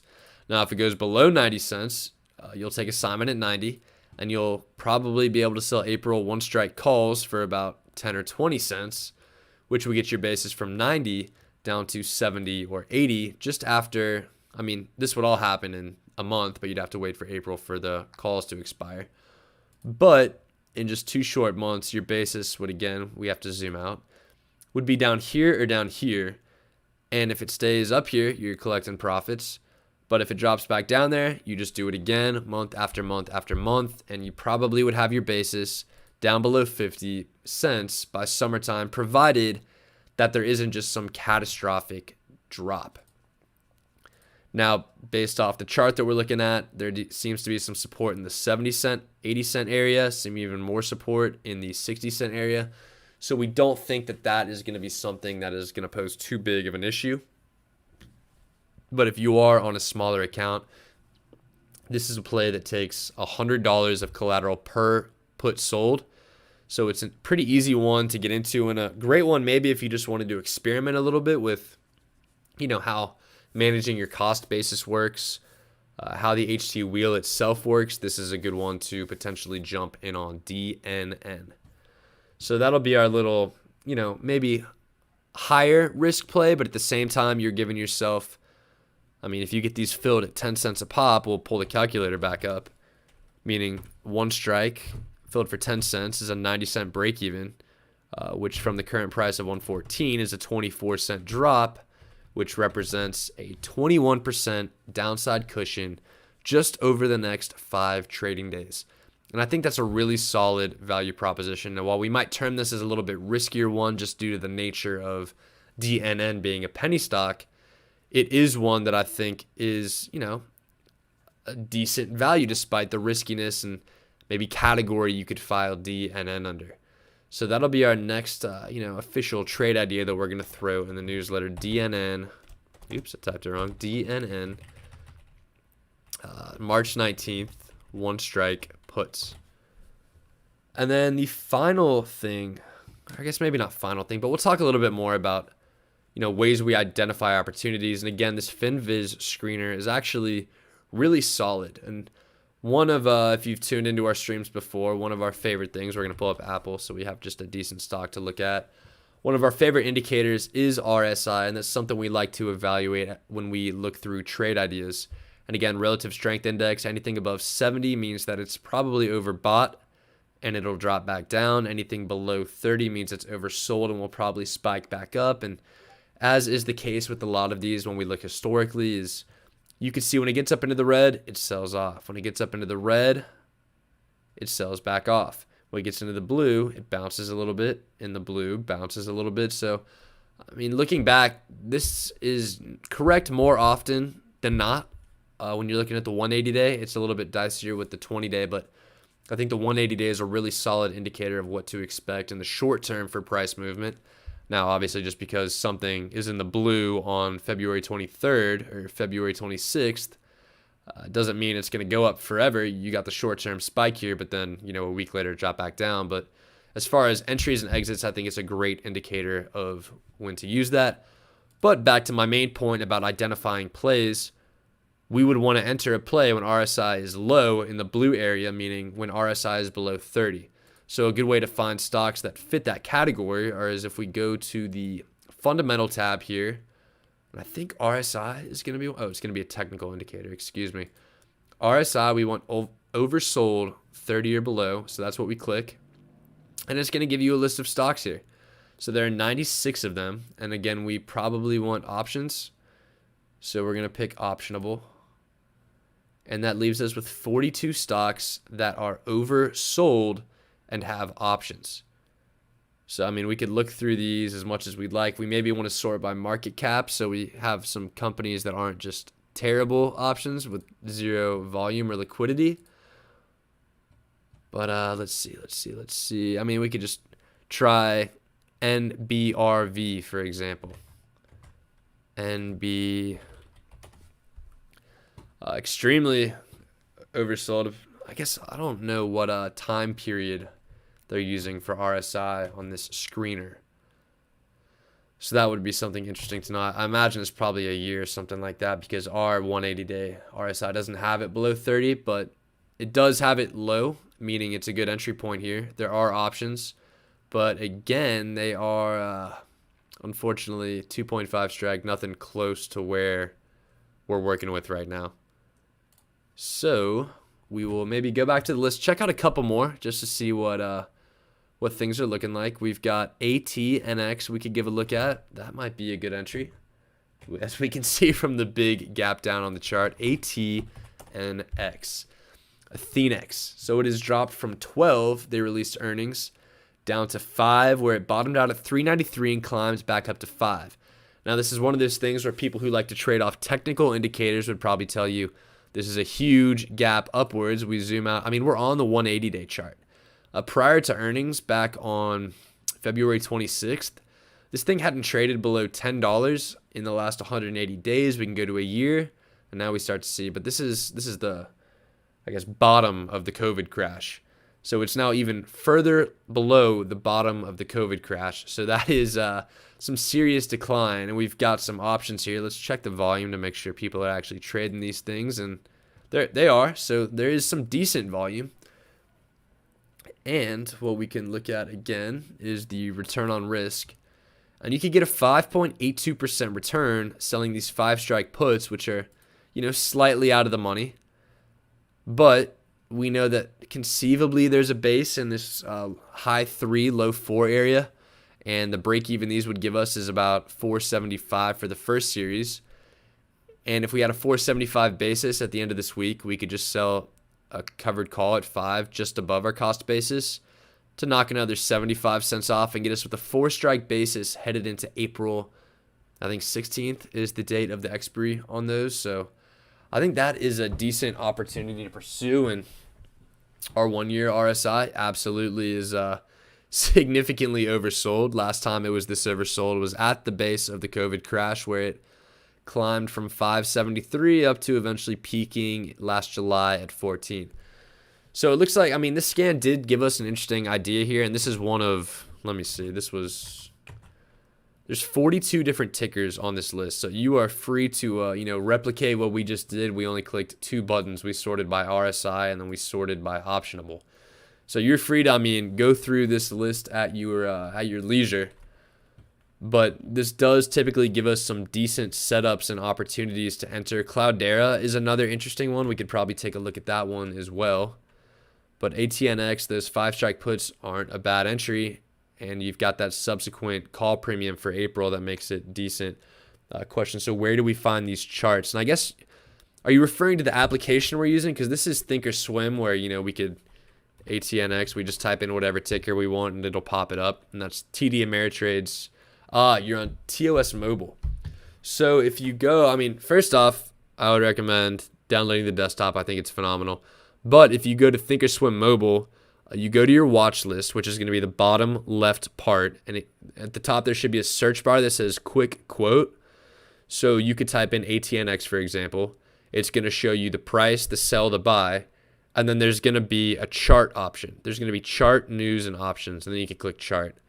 Yeah, a lot of people, funny enough, don't realize that this desktop for Thinkorswim even exists because, a whole generation of traders, I feel, are almost strictly going off their phones because Robinhood made it so easy so that when people either switch brokers or look at it for something else, they sit there on their phones, which, nothing wrong with the mobile app. I think it's a super easy way to keep an eye on things. I use the mobile app a lot, but for getting into analysis like this, streaming, and doing stuff like this, the desktop is far superior for my purposes.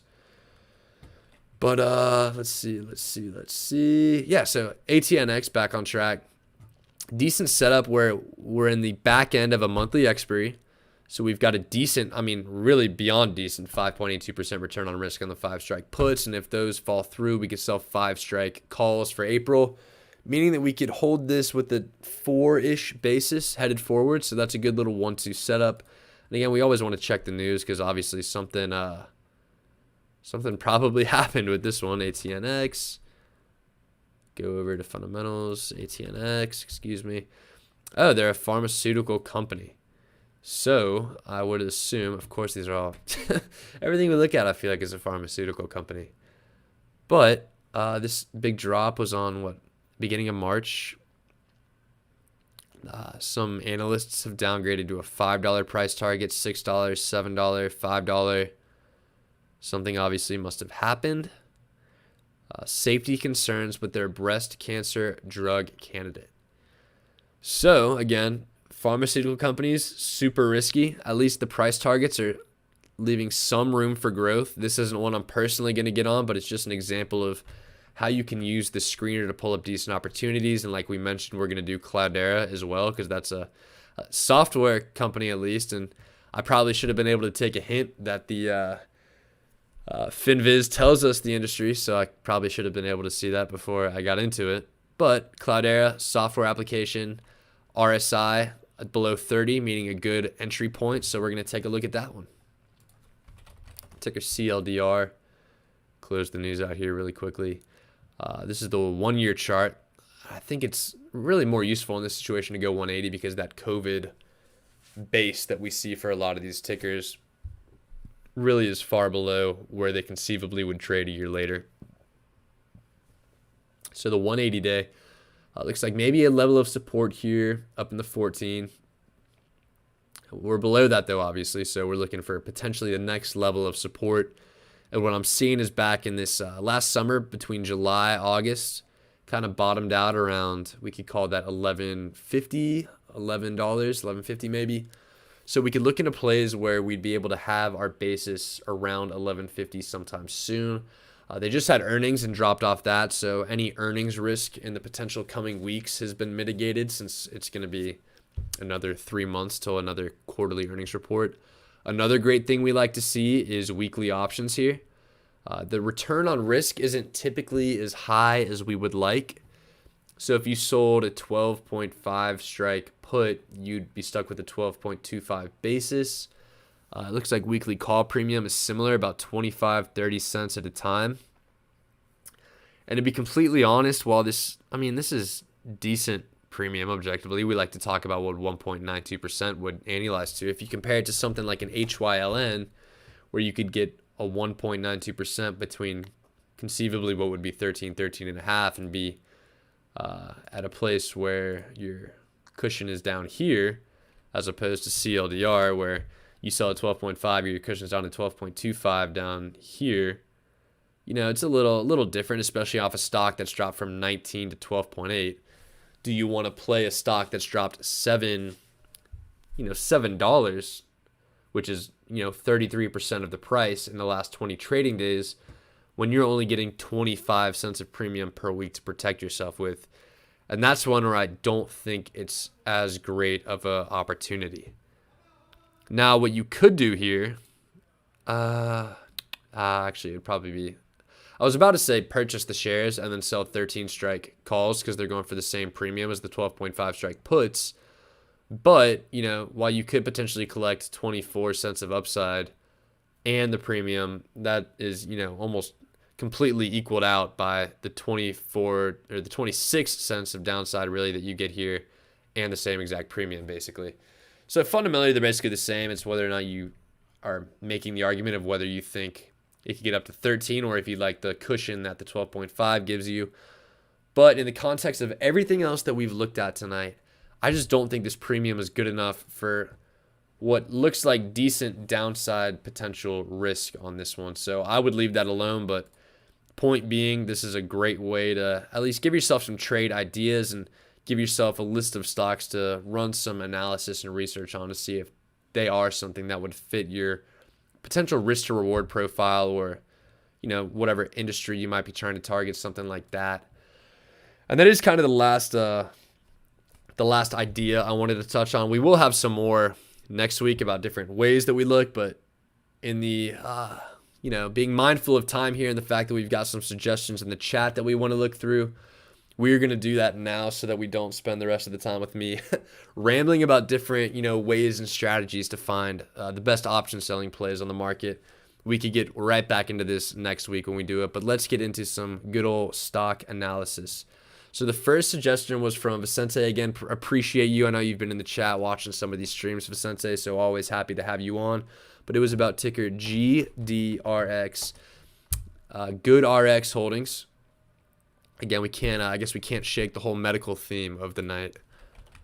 So GDRX, a holding company that provides price comparison tool for prescriptions. The company provides GoodRx platform, which aggregates and analyzes pricing data from a number of different sources. Its platform also provides access to medication savings programs, blah, blah, blah, blah, blah. Basically, a medical information program. While this is in the healthcare sector, as indicated right here, obviously they're not some drug producer, so they don't face the significant downside potential risk that a lot of pharmaceutical and biotech companies face.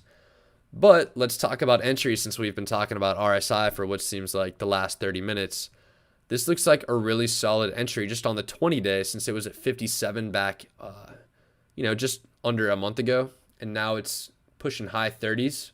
We could back up a little bit further to the 180-day for some more context.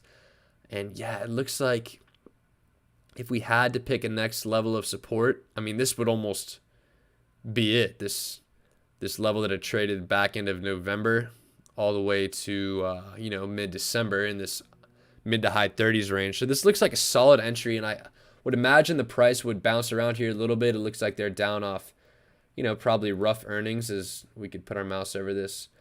negative 50 cents estimate.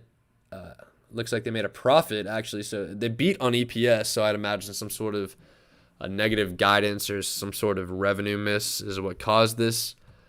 Kind of beside the point. Let's take a look at the options chain. Another one where they've only got monthly options. You'd pull what essentially is, since we know the March are 1 week till expiration, 5 trading days, a 1.16% weekly return on the March. If you did want to go out to April and sell something like a 40, we could almost consider a 40 at the money since it's trading at 39. That would give you 11.42%. And with that 410 premium, you'd be sitting with a 35.90 cost basis. Looking at the 180-day chart, not a bad place to be. But what we do like to say always is we always want to sell the nearest expiry possible, because the amount of premium on something like a 40 strike for 319 is going to evaporate a lot more quickly than the premium on a 40 strike for April. So if you did want to sell 40 for April, I would recommend, hey, jump on the 40 for March 1st, take what you can get on that one, and then roll it to April once the extrinsic value on that March 40 strike put is gone. But, I think this is, Vicente mentioned he was going to try to do a PMCC for April 40 strike call. Now, I don't know if you were looking at selling the covered call for April or if you were looking at that being the long leg on the PMCC, which is essentially just an in-the-money debit spread. But what we want to make sure when we do the poor man covered call, the in-the-money debit spread, is that the long leg, meaning the leg that we purchase, has little to no extrinsic value, and we could use this handy little extrinsic value column to find ourselves in that position. Now what? Let's see here. I mean, you could buy one with, these spreads are pretty wide, so it's tough, but it looks like you could find something in the neighborhood of 70 cents of extrinsic value. And if you sold the 40 strike, you could get more. You could get about $1.40, $1.45. So the mistake a lot of people make, to back up here, when they enter the poor man's covered call, is that their initial month, they sell for less premium than the extrinsic value that they're collecting, which means that if you're correct and the stock goes up and you face assignment, you lose out since you sacrifice more extrinsic value on the leg you have to exercise than what you collected on the short leg that you sold and have to exercise the long leg to cover. So what you want to make sure you're doing on, a 2-month play like this is picking a strike to purchase where the extrinsic value on it is less than the extrinsic or the value of the call that you're selling. So I'd pick something in this range, probably you could get 80 cents of extrinsic value on the 30 strike call for April. And then if you wanted to sell the 40 strike, you'd be able to get $1.40 of premium, meaning that if you were assigned in the next week or so, you'd be able to collect the difference, 140 minus 80, you'd have a 60-cent profit right off the bat, as opposed to assignment being a risk off the bat. And then you could roll into April, sell the same premium at 45, and just keep the ball rolling. So that would be my suggestion, taking anywhere below, or at least trying to get filled on a long leg for April for somewhere below $1 of extrinsic value. I think this 130 right here is a little bit of a glitch because this spread is so wide, but if I were you looking at GDRX, trying to do a PMCC on that one, that is the route I would try to take. So the next one we've got up on our list, hopefully that covered everything you'd want to cover. We talked about, I think this is a good entry point, decent premium, as long as you can get that decent extrinsic value and keep that extrinsic value less than what you sell for, you'll be good to go. So next is going to be DS Drive Shack. Okay, and I did not realize they would be trading at such a low number. Now, this is one, we like to start with the 180-day chart because, sometimes the 1 year, the 3 year, some of the details in those can get a little bit lost. But, the 180-day is a good way to keep a track of, just monthly trends, and you'll be able to see little intricacies in price movement, as opposed to if we zoomed out to like a 3 year where, it's been all over the place the last 3 years. This isn't much help. All we know is that potentially if it ran back up to highs, it hit 8 for 3 year. But how useful are 3-year highs? I find not very. So we always start with the 180. It was at $1.07 in October. So this is something that definitely gives me pause. And as far as an entry point, we note that the RSI is back above 70 again. And one thing we love to do looking backwards, just to show how reliable RSI usually is as an indicator, is the fact that, last time I got up into the red, pulled back a little bit. Last time I got up into the red was when it hit 375 and pulled back a lot, back down to this 250 level. All things considered, from the end of December until now, it looks like, 240, 250 offers some decent support. Okay, it looks like it was pumped by Will Mead on Twitter. Fun fact about Will Mead is that he's not a real person. I thought that was something that was always super interesting, is he's this guy on Twitter who claims to be this, I think, former Goldman Sachs partner or something like that.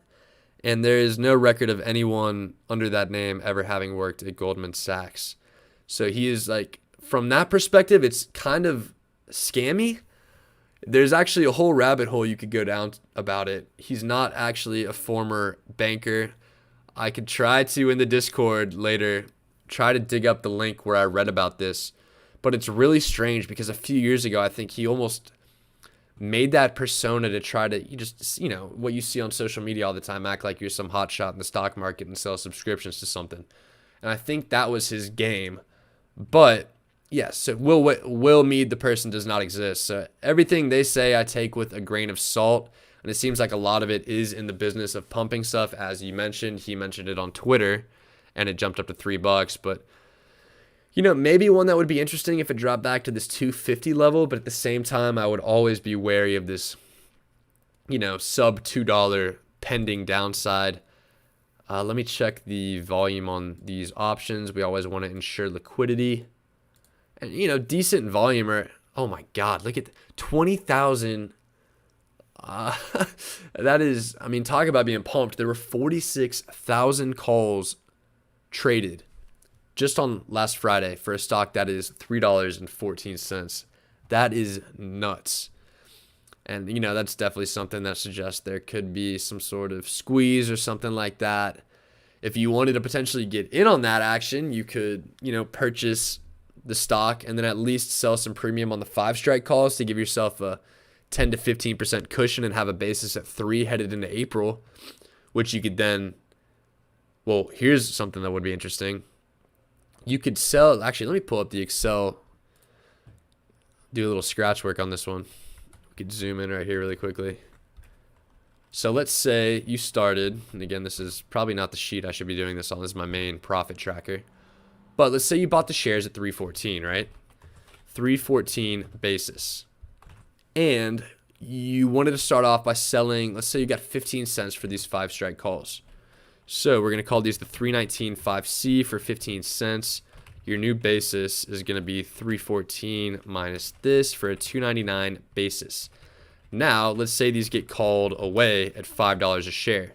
Your gain is going to be, what, equals 5 minus, that's your gain per share divided by a 299 basis. Means you're going to be sitting on a 67% gain if somehow, this stock goes up to 5 in the next week. Is that likely? I think absolutely not. But hypothetically, that's what would happen. But let's say, you do this, nothing happens, it doesn't pump, and you're sitting here with these shares, these expire worthless, you've got a 299 basis. What's interesting here is that, you could sell the 5-strike call again, leave yourself that upside where you could sell these for 40 cents basically and knock this down to about 250. But what I think is the safer high percentage play here is actually selling what's slightly in the money, but will be out of the money once they adjust your basis. And what I mean by that is we sell the 2.5 strike calls for what? We'll call it 90 cents. So we'll call these 416 2.5 strike calls for 90 cents. Now, typically, we like to sell calls above our cost basis. Our cost basis is $2.99. You might say 2.5 is lower. We're selling it lower than our cost basis, which, why would we do that? Well, let me tell you. Because your new basis would be the $2.99 minus the 0.9. So this is your new basis at $2.09. And if those are called for $2.50 a share, which if we look at the probability of that happening, probability in the money, there's a 60% chance of this happening. So if these are called for 250, your gain per share is going to be the 250 minus 209. 41-cent gain per share, which divided by 2.09 is a 19.6% return in a month. And again, that has a 60% chance of happening. So really, not too bad of a deal here. However, I was going to say maybe you could sell 2.5 strike puts for April, but I'll tell you what, the return on risk there is only 12.36%. So we're getting a better return with this, slightly roundabout strategy of selling these in the money, getting our basis way the hell down and potentially being called at 250. We're getting a better return than just what you would get by purely selling these at 250. And we have a better probability of max profit, 60%. So I think this is actually a really interesting way to set this up. And I got my favorite little notification noise. Thank you, the Rizonator, for following now. We always appreciate that. But I think this is a really solid way to set this play up. And honestly, if you've, sure, the volume is definitely high enough to pull something like this off with the amount of calls that we were seeing traded. The only potential risk here is that in the next 5 days, this thing just absolutely tanks back to where it was on March 8th to 240, and you're not going to be able to get this 90 cents of call premium. So that's a risk that I think, is reasonably possible.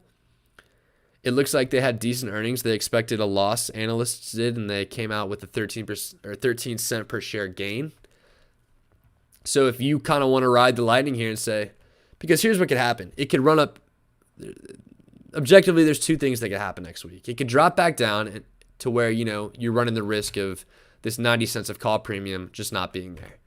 Or what could happen is it keeps running up past 3, gets to 4, and then we get even more than 0.9. We can get like 1.4 here and be sitting with a 57% gain, which would then, if the stock went up, have an even higher percent chance of coming true. Comment from YouTube about the Excel spreadsheet. Yeah, we did create this ourselves. Let me zoom out here since this is just scratch work on a sheet that serves a much different purpose. This is our main tracking sheet. This is where we have our plays. This is what we did last week, just for reference on how this all looks. I need to unhighlight this now because these are all closed. But basically how this works, we have things highlighted yellow if they're open. We adjust the prices during the day. Like if this expires worthless, we know how much money we'll make. It adds it up, adds everything back to the totals. And then if we go over here, everything is plotted. Our account balances are weekly, monthly, and we like to benchmark our performance against S&P 500. We also have the individual trades broke out, so you can see that. But yeah, one thing, in our Discord, we have this exact template. If this is something you want to track, we track all of our plays here. We've got this exact template. If you want to use this for yourself, it's available for free on our Discord server, and you are free to download it and ask as many questions as you want, because I know sometimes setting it up can be a little bit confusing, but we're always happy to help out with that. And we've got a bunch of NAs in here because for whatever reason, the Google Finance function has stopped working after hours. And I know some of you who track through Google Sheets might have noticed that lately. I'm kind of just hoping that resolves itself at some point in the near future. But yeah, that's our spreadsheet. That's how we track trades and our cost basis and things of that nature. But yeah, nice little aside right there, even though we've still got a bunch of NAs in the sheet. So, Drive Shack, it's an interesting value proposition because as you can see from the breakout we made a second ago, this all just kind of hinges on whether or not we think we're going to be able to have 90 cents here sitting for us for the April calls at the end of the week. Like we mentioned, could go down. This could pretty much evaporate, and we don't get nearly as low of a break-even price as we would have hoped. Or conversely, it could run up towards 4. We get another, dollar premium on these, and we're in a situation where we have like a 75, 80% chance of locking in a 60 or 70% profit in a month, which is just insane. So take that one as you will. I think maybe this could fall into what we like to call our high risk, high reward category of trades. And again, even the high risk, high reward, quote, stuff that we use really isn't that risky, because it's not like we're buying calls. If it doesn't hit the price, we lose all of our money. If we buy shares, we knock our basis down. Our shares never expire. I mean, worst case scenario, we're sitting with the basis right around here, headed into April, and looking over the last 20 days, not a terrible place to be. That's a decently steady spot for those last 20 days. And again, probably sound like a broken record sometimes. Shares never expire. We could just continually lower that basis week after week, and eventually, the price will catch up. Good luck, and thank you for the suggestion, Westwind Winter. Good luck on the homework. So I think that might have been the only other stock that we had suggested in the chat. I may have missed something, but yeah, I think that might have been it. If anyone else has something they want to throw in there, feel free to let us know. But I think that might be just about it for us for the night. I mean, we could run through a couple more of these scan items that we had here where we've got really good. Oh, there's the noise again. I love it. Volash24, thank you for following. Awesome. PEN, PLTR, we're going to get right to them. Thank you for the suggestions. It is so much easier when you guys help me out in the chat as opposed to me just sitting here in the corner of my bedroom talking into my mic by myself. So give me 1 second and I'll pull up that PEN chat, or stock, excuse me.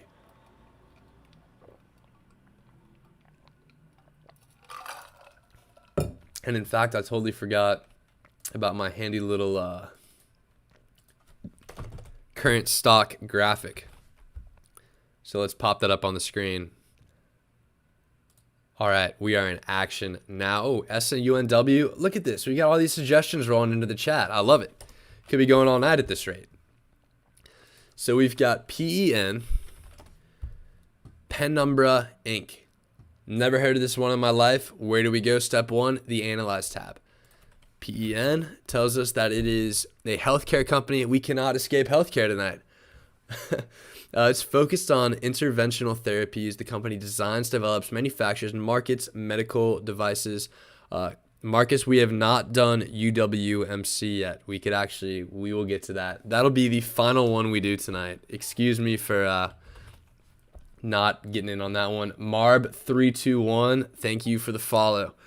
Always makes my night to hear that little notification noise. Appreciate you guys tuning in and watching this.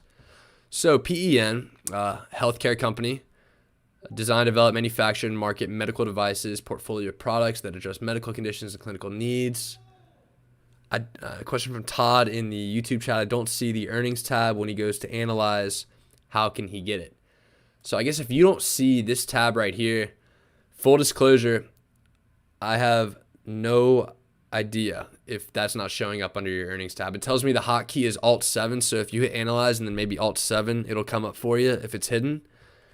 And then, okay, Marb, we got that suggestion. UEC, I'll throw that on the list. Always happy to analyze stocks for the new followers. But PEN, back to what we were talking about, healthcare company. We like to look at the charts, a little bit of technical analysis. We got the megaphone pattern that Volash24 brought up. Let's zoom out to the 180 day and see how we're performing in the context of, the last half year or so.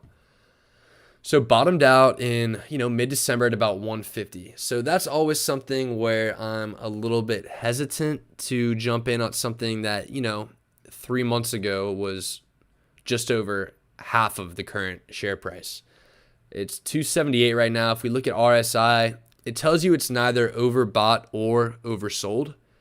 So that's something where, entry-wise, this isn't the worst in the world. And if you think we've got a bullish chart pattern, whether or not I really buy into a lot of, the chart analysis and TA side of things, aside from what we talk about in here with support and resistance, that's kind of a separate thing. But as I like to tell everyone, we don't always have to have the same opinions on stocks, charts, how they look, what it means, what they're going to do going forward. I think the only thing that's important for us to agree on is the way to play the stock. And we always think that the best way to play a stock is with these option selling strategies. So assuming we are bullish on PEN here, RSI indicates decent enough entry. IV's dropped off a tad, which isn't the best from an option selling perspective, but let's take a look at PEN and see what we're going to do here. Biggest issue here, T-Kills has a question about lots, LOTZ. All right, we'll include you. We'll cover that. We haven't covered it, but I feel like we'd be remiss if we didn't include one of the biggest positions we're holding. First issue with PEN, unfortunately, is the volume. You really aren't going to be able to execute any sort of a trade when, on the call side, it looks like 5 options were traded for the 319 expiry as opposed to 0 puts it all. So that's one that could be difficult if you're trying to set up. I think maybe the only suggestion for an option strategy that I could think of on this one would be a covered call. And it's one of these situations where a lot of the time low volume is difficult because the spreads are so wide. But if you could get yourself to a number you're comfortable with as far as premium and put that in as a limit sell order, sometimes the low volume can work to your advantage because, someone will get desperate and you'll get a fill price on something that is way above a midpoint or way above any price level that you have any business getting filled at. So you could scalp a little extra premium there, but as far as something like a straddle or any sort of multi-leg option selling strategy, I don't think the volume is there. Yeah, unfortunately. Any sort of option strategy on this one, you could buy a 60 to 90 day, but typically the further out that you go, the volatility, or not the volatility, the volume is less and less. And for strategies like this, you always want to ensure some sort of liquidity unless it's really like some sort of set it and forget it where you're selling a far out covered call or something like that. So from an option selling standpoint, unless you did want to go the covered call route and try to get a good fill on something with a wide spread like this, I would probably recommend leaving this one alone. Like we mentioned, I'd rather miss out on a good trade than be stuck in a bad trade. And there are so many tickers out there that, if there's just 1 or 2 things that are off about a trade, it's okay to leave that one behind, move on to the next one, and try to find a better opportunity. So while there are some decent things about the setup on PEN, and I have no comment on it as a long-term investment, that's, I think, particularly valid, but we like to talk about everything on this channel in the scope of option selling strategies. So this is not one, due to the volume, that I would recommend pursuing an option selling strategy on. Next one we are going to look at is going to be PLTR. Palantir Technologies, one that we talked about a little bit on the midweek stream that we had, and I don't think a whole lot has changed other than the stock price. Yeah, so if we go into the 5-day chart, it's run up a decent amount from, a low of 22-ish during trading hours, 22.50 during trading hours, all the way up to 27. And that is, a pretty significant jump for, $5 on a stock at this price level is, from a percentage standpoint, a pretty significant move.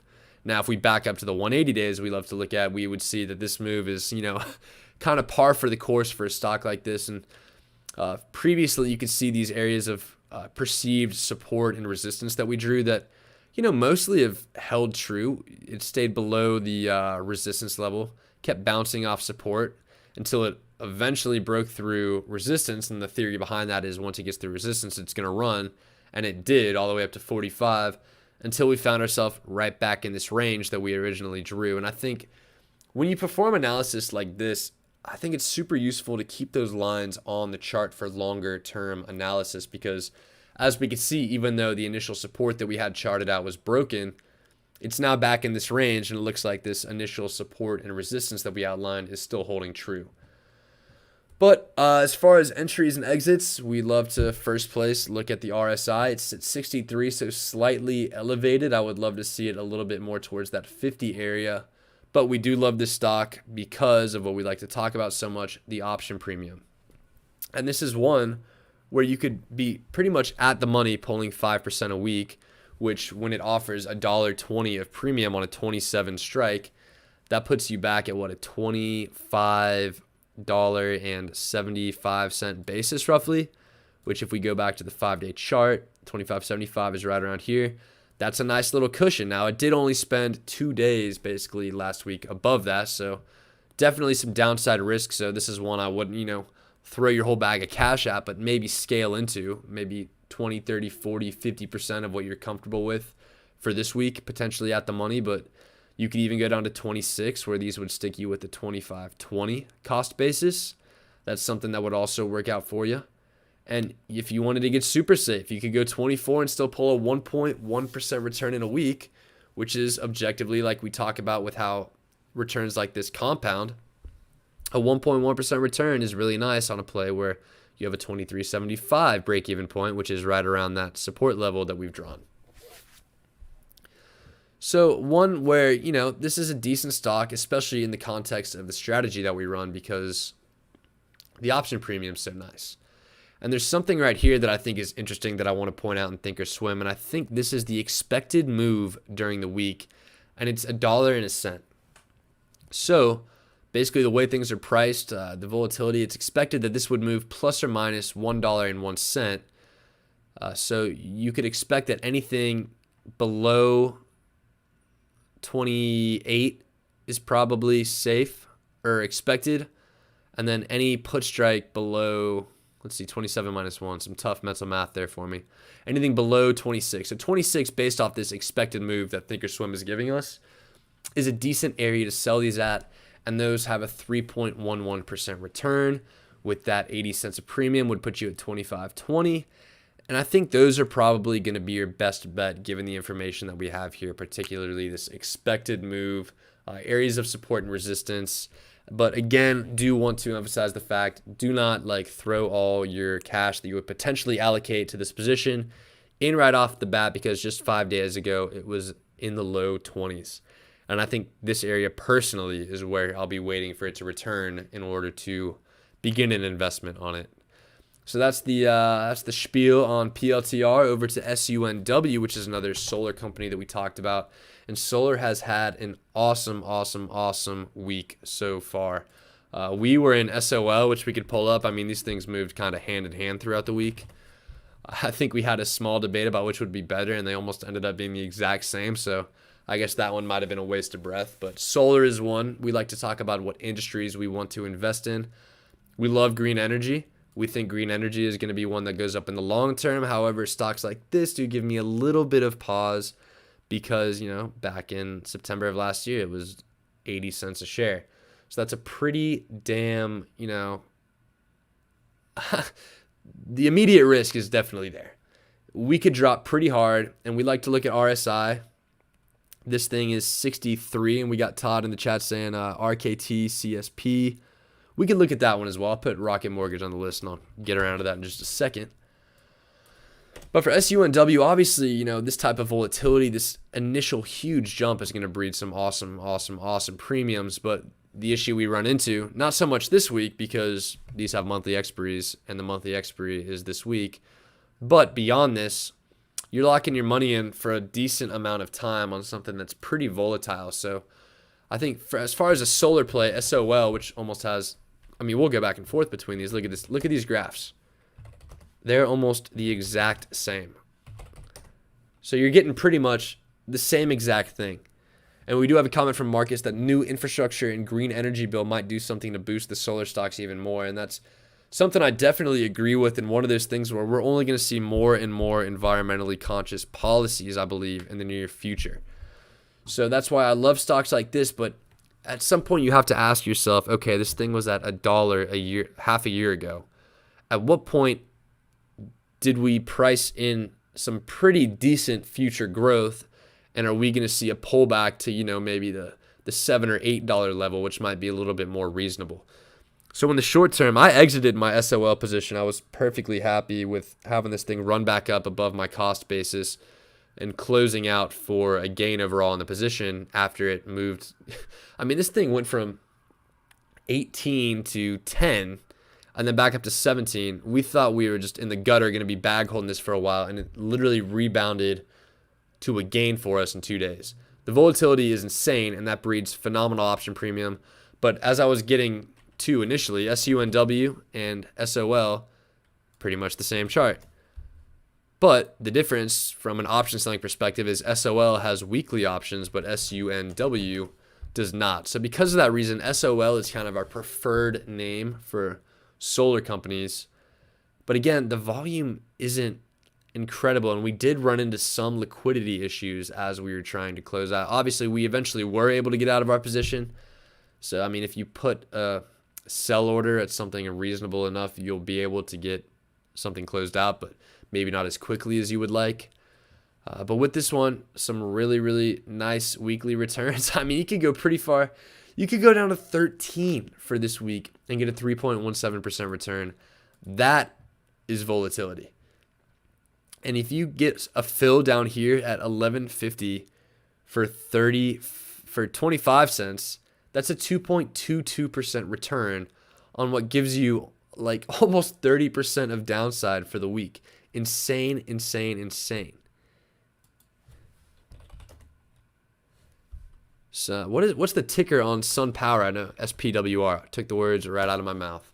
SPWR also has weekly options. Let's look at the 180 day on this one. Yeah, super similar deal. I mean, the way that these have moved, I mean, they're just one and the same as we go through. That's not it. SPWR. I have not looked at the 20-year charts that you mentioned that. E34K, thank you for the follow. We appreciate that. And I probably need to get the current stock graphic off the screen because we have not been talking about PEN for a second. A little bit misleading there. But, yeah, I have not looked at the 20-year, actually. We can, I think if we go custom time frame, we can do that here. 20-year. Let's see it. Dear Lord. Yeah, so back in 2008, it looked like SunPower was one that ran up a ton before eventually falling back down. I mean, maybe you could make the argument that, you know, oh, there's some upside back to these levels, but that I'm sure a lot has materially changed in the past, it's been 12 years, 13 years now since 2007, 2008. We can take a look at SOL. I don't even know if SOL has been trading that long. It has. Really similar. Really, really similar. It exceeded the 2008 levels. So, I mean, maybe if you wanted to do this this 20-year analysis, which is, you know, an interesting way to look at things, and we look at SUNW as well. This is one that still hasn't quite, if this will get off my screen, hasn't gotten back to those. Well, this one started trading in 2010, so there isn't a comparable 2007, 2008 level. But if you want to talk about potential upside as far as, you know, historically, way historically what these things were trading at, that's when we get into SPWR being a little bit better of a value. And they've got a decent, I mean, we talk about a long-term base here, 4.8. 371's the low. It looks like maybe $7 or $8 is some long-term support, but we don't want to think too much about the $7 or $8 price level when we've got something trading at 36. So let's get back to the 180 day on this and what we're thinking about this. Yeah. So here's that, you know, support level. And I think I really am waiting for overall a pullback in the solar energy market. I think it is a little bit overextended. We've started to see it a little bit as this has come off the highs of 57. But I do think we potentially could see something low to mid 20s on SPWR, which a comparable price on SOL would be down, you know, 7 or 8. So that's something I'm kind of waiting on. And a reason why one of my goals over the next couple weeks is to save up a good chunk of buying power. I know we did have, we've got one comment back from Sunset Jesus 07 in the Twitch chat saying he thinks a lot of green stocks, quote, already have the Biden administration priced in. And that's from a guy who bought them back in October and saw them rocket post-election. He bought them back in August, excuse me. And I tend to agree with that viewpoint. Because, I mean, even SOL, we could go SPWR, which is probably a stronger company based off the history and the price action. But this thing was trading at $7 and then has run up to 57. At what point, and we did see that $7 or $8 was some long-term support on like the 20-year chart. So at what point do we ask ourselves, you know, is this run up from like $7 to $10 up to 60? I mean, is that pricing in the potential growth that we could see going forward? Like, is there even any more upward potential for the stock in the short term? Because this number has so much forward-looking bias baked into it. And that's something where I personally think the answer is a yes. And again, like we talk about on the stream a lot, You don't have to agree with that conclusion, but I do think that's the case, and that's why I'm waiting for a little bit bigger of a pullback. Long term, I think it's an awesome place to have money, but it is one of those things where short term, you've got so much new money in the market, so many people trying to say, okay, what's the next big energy or the next big industry? And people are all piling their money in at once, and it's kind of a race to the top here. And then I think we might see a decrease. We've got a comment mentioning we might see a fall because of Elon working on another battery factory in Texas. And that is also another interesting point. When you've got such a big established name like Tesla getting into batteries and renewable energy sources like this, what kind of implications does that have on these names, where you might say, okay, I want to invest in a solar company. You'll say, okay, here's SunPower, where maybe 5 years in the future, someone will say, okay, I want some cash invested in solar. And Tesla has this whole solar lineup built out, which just completely kills any sort of bull thesis on a name like this. So that's something that's important to consider. I do think it's, in general, always a good idea to be invested in forward-looking things like this, but at the same time, be a little bit cautious of this insane price movement and just be patient. It's one of those things we mentioned earlier in the stream. It's better to miss out on a good trade than be stuck in a bad trade. And then I'm worried at these levels, despite how good I feel about green energy going forward, I'm worried getting in at this level might stick me in a bad trade. So I'll happily just, sit back, keep some cash on the sidelines, play some of the other plays. I mean, there's so many tickers out there, so many different opportunities tonight that we've identified that we can afford to sit back and wait for something like this. Set a price alert. And if it happens, it happens. If it doesn't, it doesn't. We'll just keep moving our money into different things. So that's kind of my 2 cents on, SUNW. I know we didn't talk too specifically about that one, but that does have only monthly as opposed to this. And I think a lot of these solar companies in general are under the same umbrella. So the next one, UEC, Uranium Energy Corp. And I'm glad you mentioned this, because commodities are one area that I personally am trying to work my way into. I think uranium is an interesting one. A little side note here, FCX is a copper name that I think is really interesting. And you might just say, well, hey, you just shit on entry points for the last 20 minutes and copper is, at all-time highs. But, it's one of those things where, in general, commodities can be hedges against inflations. But this is one, I think copper, with its applicability in the electric vehicle space, that's somewhere that's only going to get bigger. Demand is only going to increase. I'm not too worried about getting in too high on copper. So if I back up to the 3-year here, I mean, it's historically way higher than it's been. We could back up. I mean, we could do this 20-year. We could do the 15-year thing again. A similar peak was before the, as is the case with a lot of these things, I'm sure, when we back up to this long of a time period. Right before the financial crisis, it fell back down. We got Todd saying SLV. We got a silver guy in the chat. And again, I'm not going to be the one to tell you, hey, I think one commodity is better than the other. I like uranium. That's the one that was suggested. I do like copper personally, but I think if you are someone who wants to jump in on a silver ETF, I think that's also a good idea. I think in general, having some sort of, even Volash24 thinking gold is the play right now. I definitely won't fight you guys on which precious metal you think is going to be the best.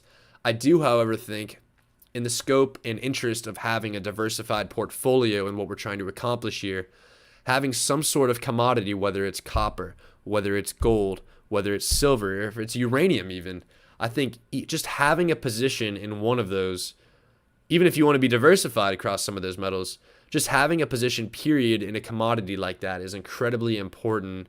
With the current state of the market, fears of inflation, commodities are a great hedge against that. So I think having something like that in the portfolio is a really smart thing. And SLV, like you mentioned, like Todd mentioned, in the YouTube chat, really great wheel stock, decent premiums week to week. And if you're selling kind of at or near the money, 1%, 1.72%, obviously that's not those aren't as big as some of the other stocks we look at, but conversely, silver,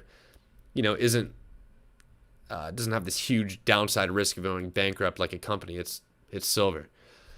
So, I mean, I guess if someone wakes up tomorrow and decides silver's worth nothing, that one could be in trouble, but I don't think that's something that's going to happen. Back to the topic at hand, though, UEC. Hell, let me even get this graphic going again. We'll put UEC up on the screen. Boom, bottom left right there. We are working it with the graphics tonight. Uranium Energy Corp up 11.62% last Friday. So this is one short term, maybe not the most incredible entry point. 20-day, go to the 20-day. Yeah, this thing was trading $1.94 literally just 4 or 5 trading days ago. We go to the 180-day. And I know this, you may say, hey, HC, this is a little bit similar to the copper setup, don't you think? I'm not going to tell you you're wrong. But when we look at RSI, we can go to FCX here.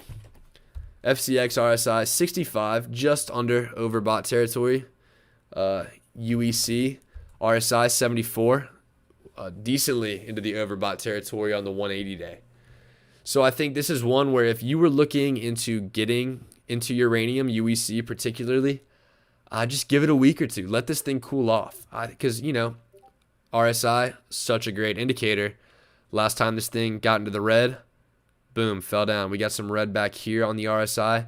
Fell from 260 down to 220. So, a 40-cent discount on something like this, really solid. Another thing I love about this, of course, is that it's got options also. So I think recommendation on this one, if you did want to get in, I think uranium's a good play to be in. I think a really interesting one to enter. Love the idea of having a commodity in the portfolio, as we've mentioned. Just let it breathe for a minute. Let it cool off. Get back into this, 255 to 208 range that it's been trading in over the last month.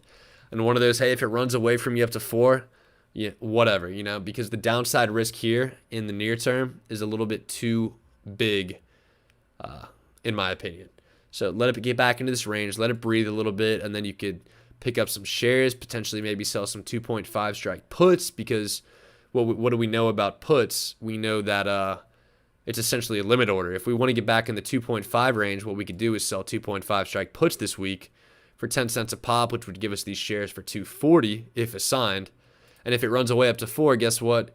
You're still pulling a 4.17% return. So I think this is actually a really interesting play and a great way to, establish a position in uranium is just by selling these puts. And if these don't hit, well, if they don't hit, that's great news for you because it means you get max profit. But if they do hit, you now have shares, and you could even sell something far out at like 4 and knock another 10 cents off the basis. But one of those, a lot of companies that trade in a price range like this are potentially at risk of bankruptcy. Maybe not so much for a uranium company. And we had a suggestion to go look at UUUU for uranium, Energy Fuels. Let me take that into the Analyze tab just to double check really quickly. No description at all. In the energy, we're going to assume, I think commenter said it was uranium. We can take a look. He mentioned an options play on that one. We love to see that. But, yeah, 592, another one that was up. 3.32% obviously isn't the 10% we saw from the other one. Definitely better entry point wise. If we back up to the 180 day, we'll see it's at 59 RSI. Again, one where it is a little bit higher compared to historically where it's traded, but that's what we expect across, commodities and across uranium specifically. UEC probably has a really similar, these charts look super similar. And even if we would compare this to like copper or something, a lot of these commodities are just running up. These lesser than the non-gold, the non-silvers, these kind of alternative commodities have been running up a little bit. But that doesn't mean it's a bad time to get in on a commodity, because if we looked at the chart back in December, we probably would have been able to say the same thing. We could have said, oh, it's run from 10 to 25. But if you got in back then at 25, you'd be sitting on a really nice gain right now. I just think the whole idea behind having that commodity as a hedge is the important part. So whether it's UEC, whether you pick copper with me and we go FCX, or you go UUUU like was suggested, the great part is these all come with options.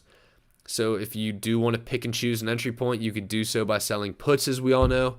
And then due to, I guess, the just in general, the nature of the commodity, the price action lately, there's some really, really nice, far out of the money, really far out of the money premiums here. Hell, you could sell 8 strike call for 30 cents and knock in 30 cents off of a basis of what would have been 6 is really, really solid. Pulling a 2.56% return for selling a 5 strike put, which is like 15, 16% out of the money. I think that's interesting.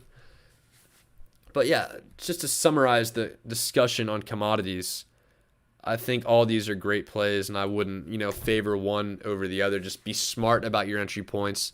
Use these option selling strategies to your advantage, and most of all, be patient because they're not going anywhere.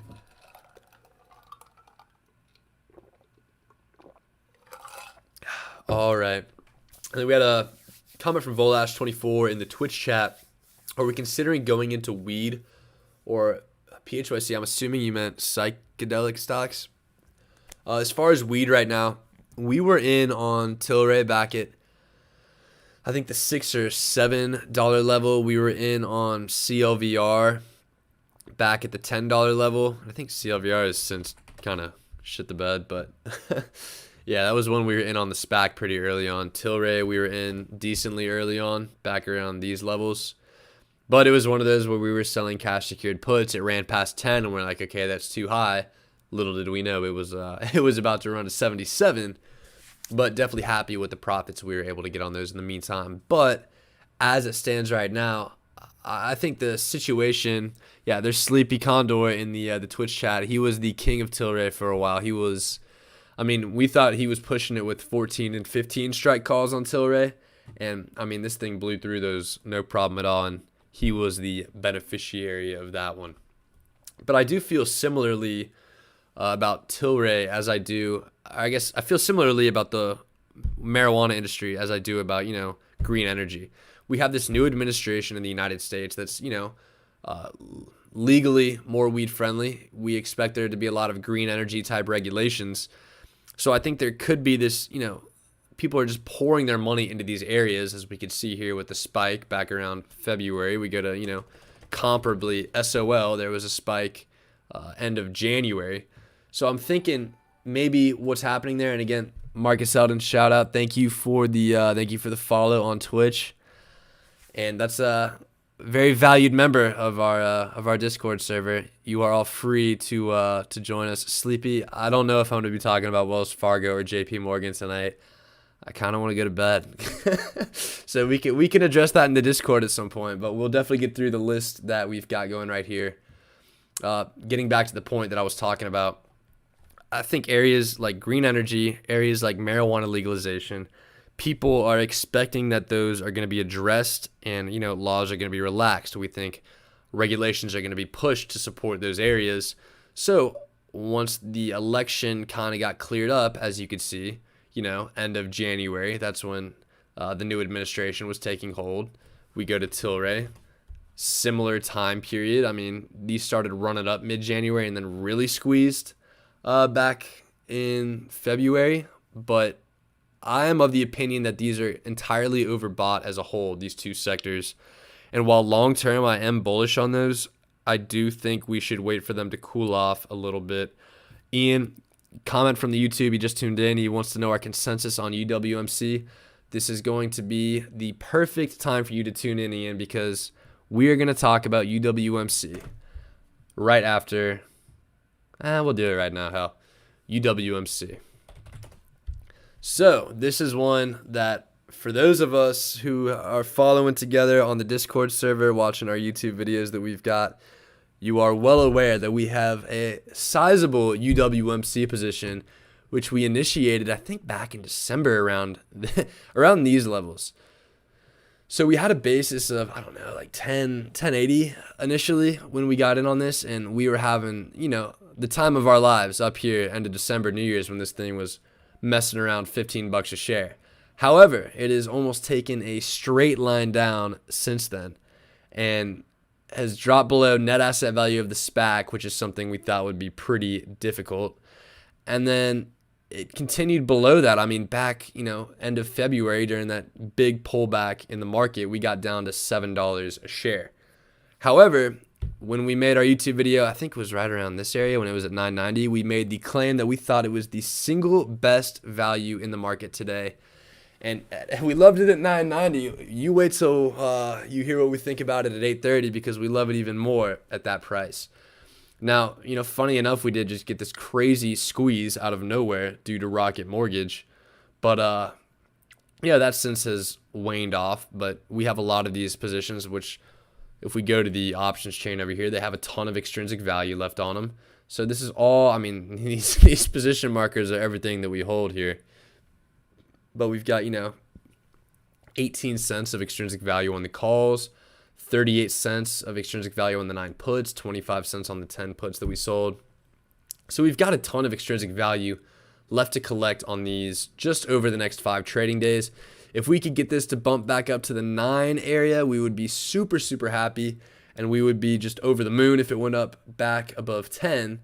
Now, we don't reasonably expect that, but at the very least, we think we'll be able to get out of our 7.5 puts, our 9 strike puts, and then hopefully roll those 10 strike puts and conserve some capital just in case we see another drop. However, this is one where the option premium is quite honestly super good for the type of company this is. We've got what is essentially the largest wholesale mortgage lender in the United States.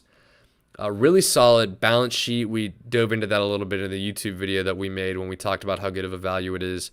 Their net income we speculated would be really solid, and it was. It jumped up phenomenally. Nice pronunciation there. Phenomenally from Q3 to Q4 2020. And like we gotta mention in the YouTube chat, the Russell 1000 and 3000 edition is a pretty big event, and it's coming up on March 22nd, I believe. So that is when the indices will purchase it. So that's another bullish catalyst we got in the future. They pay a 10-cent quarterly dividend, which is a direct reduction to our cost basis.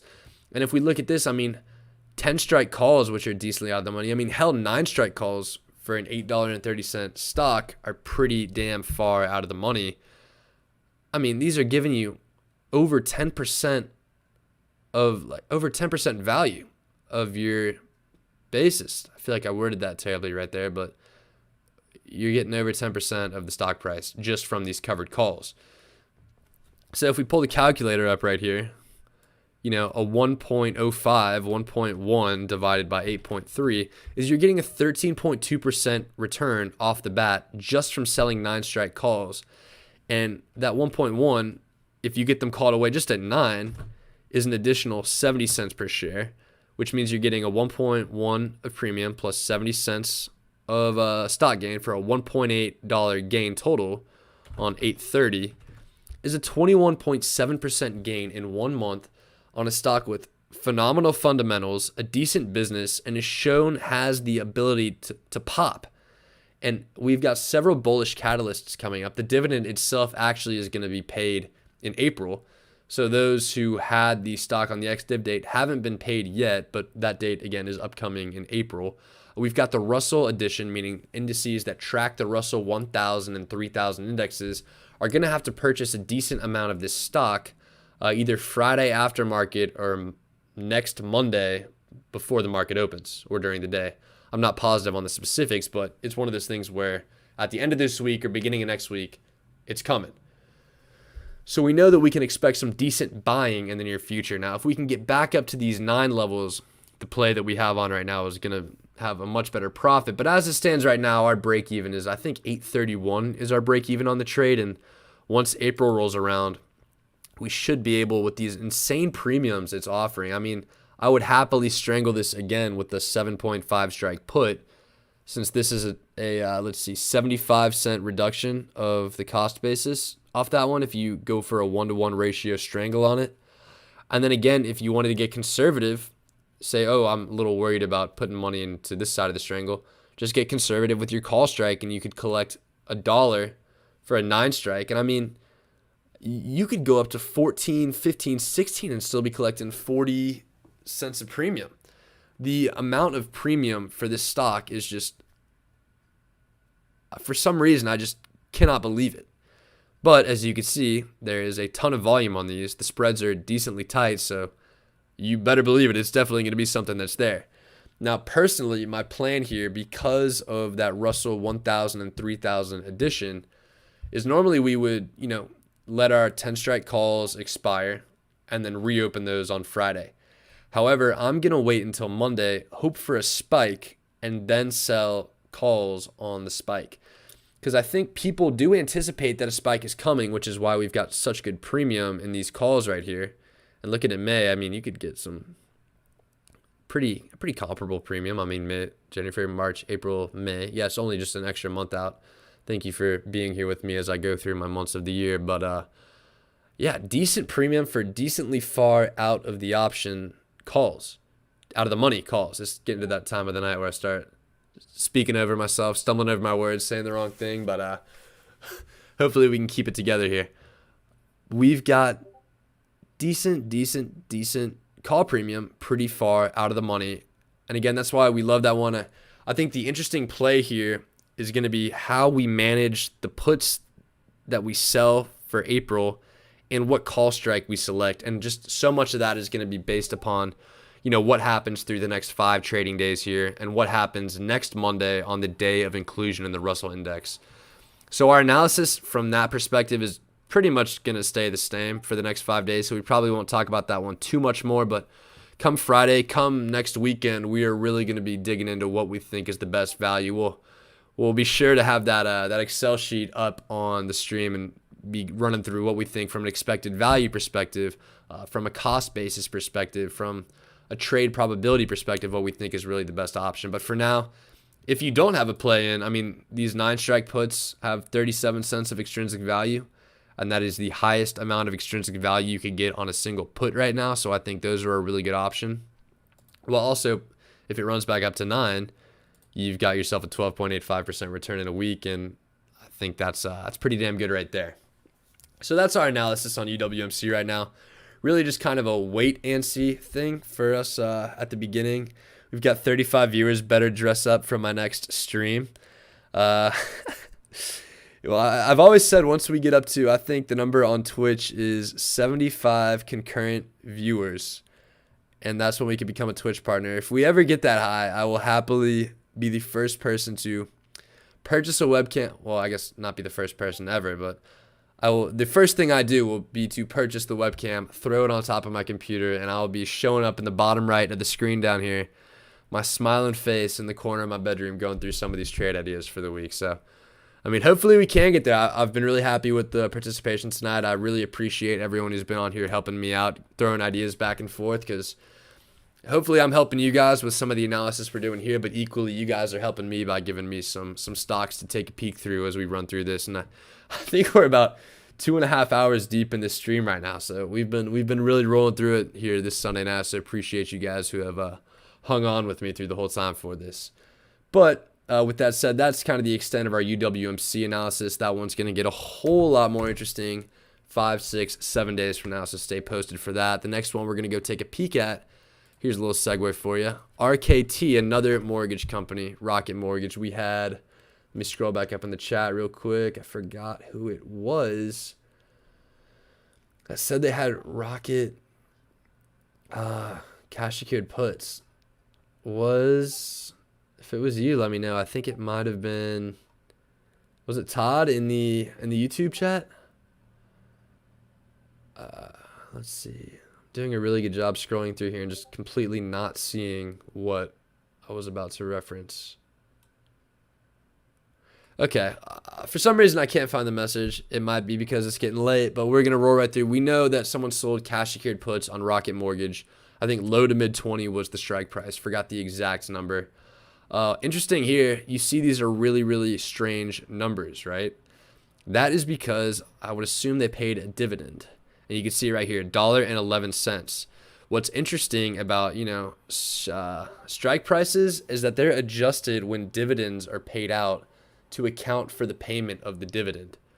So that is something to be mindful of when you are holding a stock, UWMC, that is paying out a dividend. Those strikes are going to change to a pretty strange number at some point here in the near future. I think maybe upon the date that it's actually paid, but I think that remains to be seen. So, anyways, mid to low weekly cash secured put on Rocket Mortgage. Obviously, it ran up a ton, was the leader of these mortgage short squeezes. It ran up to 47. We're going to go to the 20-day chart here. Hopefully that has it in there. Yes. So we had these support and resistance lines here for the longest time because it followed a really nice pattern that was decent to play, and it has weekly options that paid a nice 1% to 2% a week, decently predictable, steady, strong company. We loved playing it. However, when it broke through that, these Let's see, isn't the weird strike only when it pays a special dividend, not a scheduled one?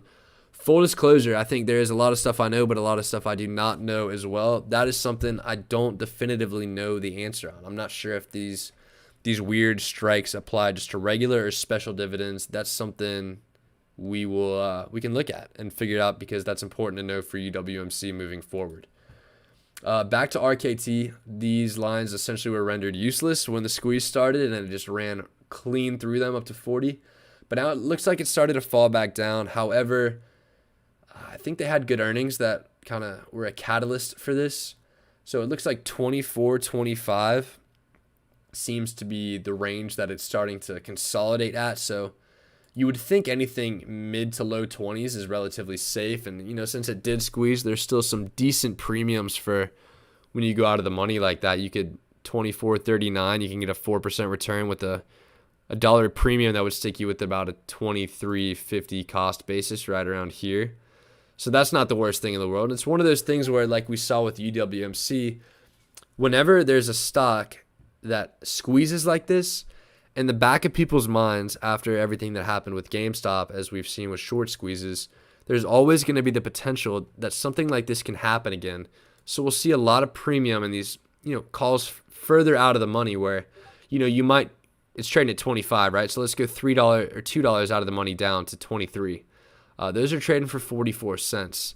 If we go $2 out of the money upwards to 27, they're trading for almost twice as much. So this is what's known, like we mentioned, as call skew, where the calls offer more premium comparably for percent out of the money than the puts do.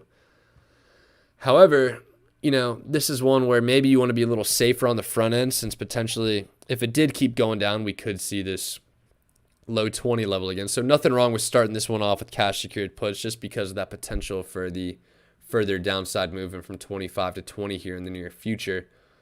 And then it's always one of those things where even if you are assigned, it's important to have a contingency plan. And that contingency plan is the fact that, hey, this thing just squeezed, so I can count on the fact that if I do get assigned on these shares, we're going to have some call premium to sell on the back end. So I guess that was a really long way of saying I think this play is going to be perfectly fine. I don't know if this is one that I would personally do myself, but if you are in on this just from a chart, level of support, looking at the premium and corresponding upcoming covered calls that you would potentially sell, I think it's perfectly safe and, not a bad play. And that'll bring us to our final stock of the night, LOTZ, which is one we have a decently sized position in right now. And one that we mentioned at the top of the stream. It initially started as a SPAC, ran up a bit, the typical life cycle of the SPAC. It runs up upon, deal rumors and announcement. They finally have the merger. And as we've seen with a lot of SPACs lately, which have cooled off pretty significantly, it dropped decently. So the first time that we got into this stock, was I think mid-February. So right around, when did we get? I think it was maybe early February, right around here. So we saw that it was trading at 10.43, and the 10 strike puts were trading for like $1.40, $1.50, which I thought was absurd, because we know that a 10 strike put with $1.50 of premium gives you an $8.50 break even, which is down here for essentially a 3-week trade when it was trading up here. So we thought, okay, awesome deal. We opened a pretty decent position. And of course, it dropped back down. The February 19th was the expiry on that one. So I think it got to about $9 on the 12th. But by expiry, it jumped right back above 10. We hit max profit, and we were thrilled. We love an expiry week rebound to let us get max profit on something that looked like it might have been a loser for a minute. So we were thrilled about that. So thrilled, in fact, that we said, hey, March 10 strike puts are offering similar premium. It's trading at 10.60 right now, and I could sell a March 19th expiry 10 strike put for, $1.20. So that's exactly what we did. However, it kept going down, almost identical, and then it spiked back up to 10, and we're like, okay, you know what? We're in the clear. We're good to go. Best trade ever. And then, as we know, the market had that little mini pullback over the past couple of weeks. And it got down to 6.45 at the lowest, at which point we were like, good Lord. But after our experience from the February, we knew just to sit back and wait, and so far that's been paying off. We know the 10 strike puts expiring March 19th with the 120 premium are going to have an 880 basis, and we're 40 cents above that right now. Now this thing has been so volatile that 40 cents might mean nothing in the scheme of things with how this looks, but the flip side of that is maybe this 80 cents that it needs to get back up to 10 is also going to be nothing, and we would love to see this thing get back up into the 10 area by the end of this week. And we think it's perfectly possible. And we talk about, the extrinsic portion of the option being the part that we collect. There is such a significant extrinsic portion on these options right now. The way it stands, we'll say that this closed at 920, right? For simplicity's sake. That means that if this finished the week at 920, these are going to be worth 80 cents a piece. And they currently trade for about $1.40. Giving you just over 60 cents of extrinsic value. And to show you why we're so excited about this upcoming week, here is, full disclosure, we like to be transparent out here. Here's our LOTZ position. We sold 35 of these. And while we sold these for $1, I think $1.20 was our average credit. So right now we're at a loss of 30 cents per contract. That's not too big of an issue for us because we know if it finishes at 9.19, they're going to be worth 80 cents. Meaning that if this stock just stays flat this week, we're going to make $2,500 on it from zero movement at all. And it also means since it's at $1.05 right now, it could drop all the way down to $8.50 this week and we won't lose any money on it. And then the best part of all, is, we like to talk so much about downside, what would happen, what we can do to save a play if something goes down, how much we make if something stays flat. But if this thing continues its upward trend and gets back to this level where there was a little bit of activity for a while at 10 and we hit max profit on it this week, that's a $5,200 gain. And that is why we love selling cash secured puts because, even if it doesn't happen, we could roll these puts right to April and stick ourselves with a similar situation with a slightly lower break-even price and just do it all over again. But, as it stands, these would be worth 80 cents. We'd make a really nice weekly gain on that. And the fact that, you could enter these right now for $1.50 and you'd beat us to the punch. You would save yourself about, 3 or 4 weeks of waiting and get a better credit than we got by about 30 cents. So that's another one where if you're looking for a play, definitely not a bad place to start. So that is, that's kind of the high level overview of where LOTZ is sticking right now. So we're maybe not super bullish. I couldn't comment on whether or not this is going to 50 or anything. I don't know about the moon, but one of those things where all we need is $10 and all we need to make money is for it to stay above 8.8. So that's what we'll do. We'll sit back the next 5 days and wait. And, if that doesn't happen, it doesn't happen. We roll our puts to April. But if it does happen, we'll take our profits and we'll move on to the next one. So obviously, we always say the easiest and the hardest thing about this strategy is the waiting because when it goes down to 645, it's really hard to sit there and just watch your profit and loss look, quite frankly, horrible for a day. But we know that if we just wait and are patient, something like this can happen. And quite literally, being patient requires zero effort at all. Someone could have just taken my phone and computer from me for the past month, and we would have had the same result here. But it is definitely tough when you see that day-to-day profit and things are swinging so wildly. But just important to trust the process, trust the strategy that we have in place, and know your break-even prices. And that's probably the single best thing you could do to give yourself some peace of mind. So with that said, we've been streaming for just under 3 hours. So it is about time for us to wrap this one up. We hope to send out the newsletter. It's probably going to be tomorrow morning. Although those of you who have been watching have probably seen way more than we could possibly cover in that newsletter. But again, appreciate everyone who tuned in tonight. We do the big trade idea stream, either Saturday or Sunday. We put polls up in the Discord to make sure that we can get as many people on here and involved as possible. If you haven't joined our Discord server, please do that. It's an awesome place to be during the week for trade ideas because obviously, it's easy to stream Sunday at 9 when you've got everything in front of you, but so much changes during the week. We've seen how volatile the market has been. There are always so many interesting opportunities intraday, Monday, Tuesday, Wednesday, Thursday, Friday that we were able to call out on the Discord. So great place to be. Also, it would be awesome if you guys join that if you haven't already. We try to do, one or two streams. We'll probably aim for Tuesday or Wednesday night for some midweek market analysis because, like we mentioned, so much can change between now and then, and there's always something new to talk about in the market every day. So that is something we have. We do enjoy the streams. I think it's a great way to get those trade ideas out there. So it's something we've tried to do a little bit more frequently. Again, can't thank you guys enough who have been watching and commenting along with us. Like we mentioned a little bit earlier, without you guys commenting and having a little bit of back and forth with me, I would probably just be some loser sitting in the corner of my bedroom talking stocks to a microphone by myself and maybe a group of people who could be listening, but I wouldn't be quite sure about it. So thank you to everyone who not only watched but also participated in the chat. Hopefully we can get more and more people in. It was super easy to do this. I mean, we are almost going on 3 hours. We could go all day if we have this much participation every week. It's been awesome to see you guys in here each and every week giving us these ideas and stocks to take a look at because, like we mentioned, helps us out as much as we hope that it helps you out getting these ideas back and forth. So with that said, I'll sign off the way we sign off with all the videos. This has been the Hourglass Trader, where as time passes, we make money. Thanks for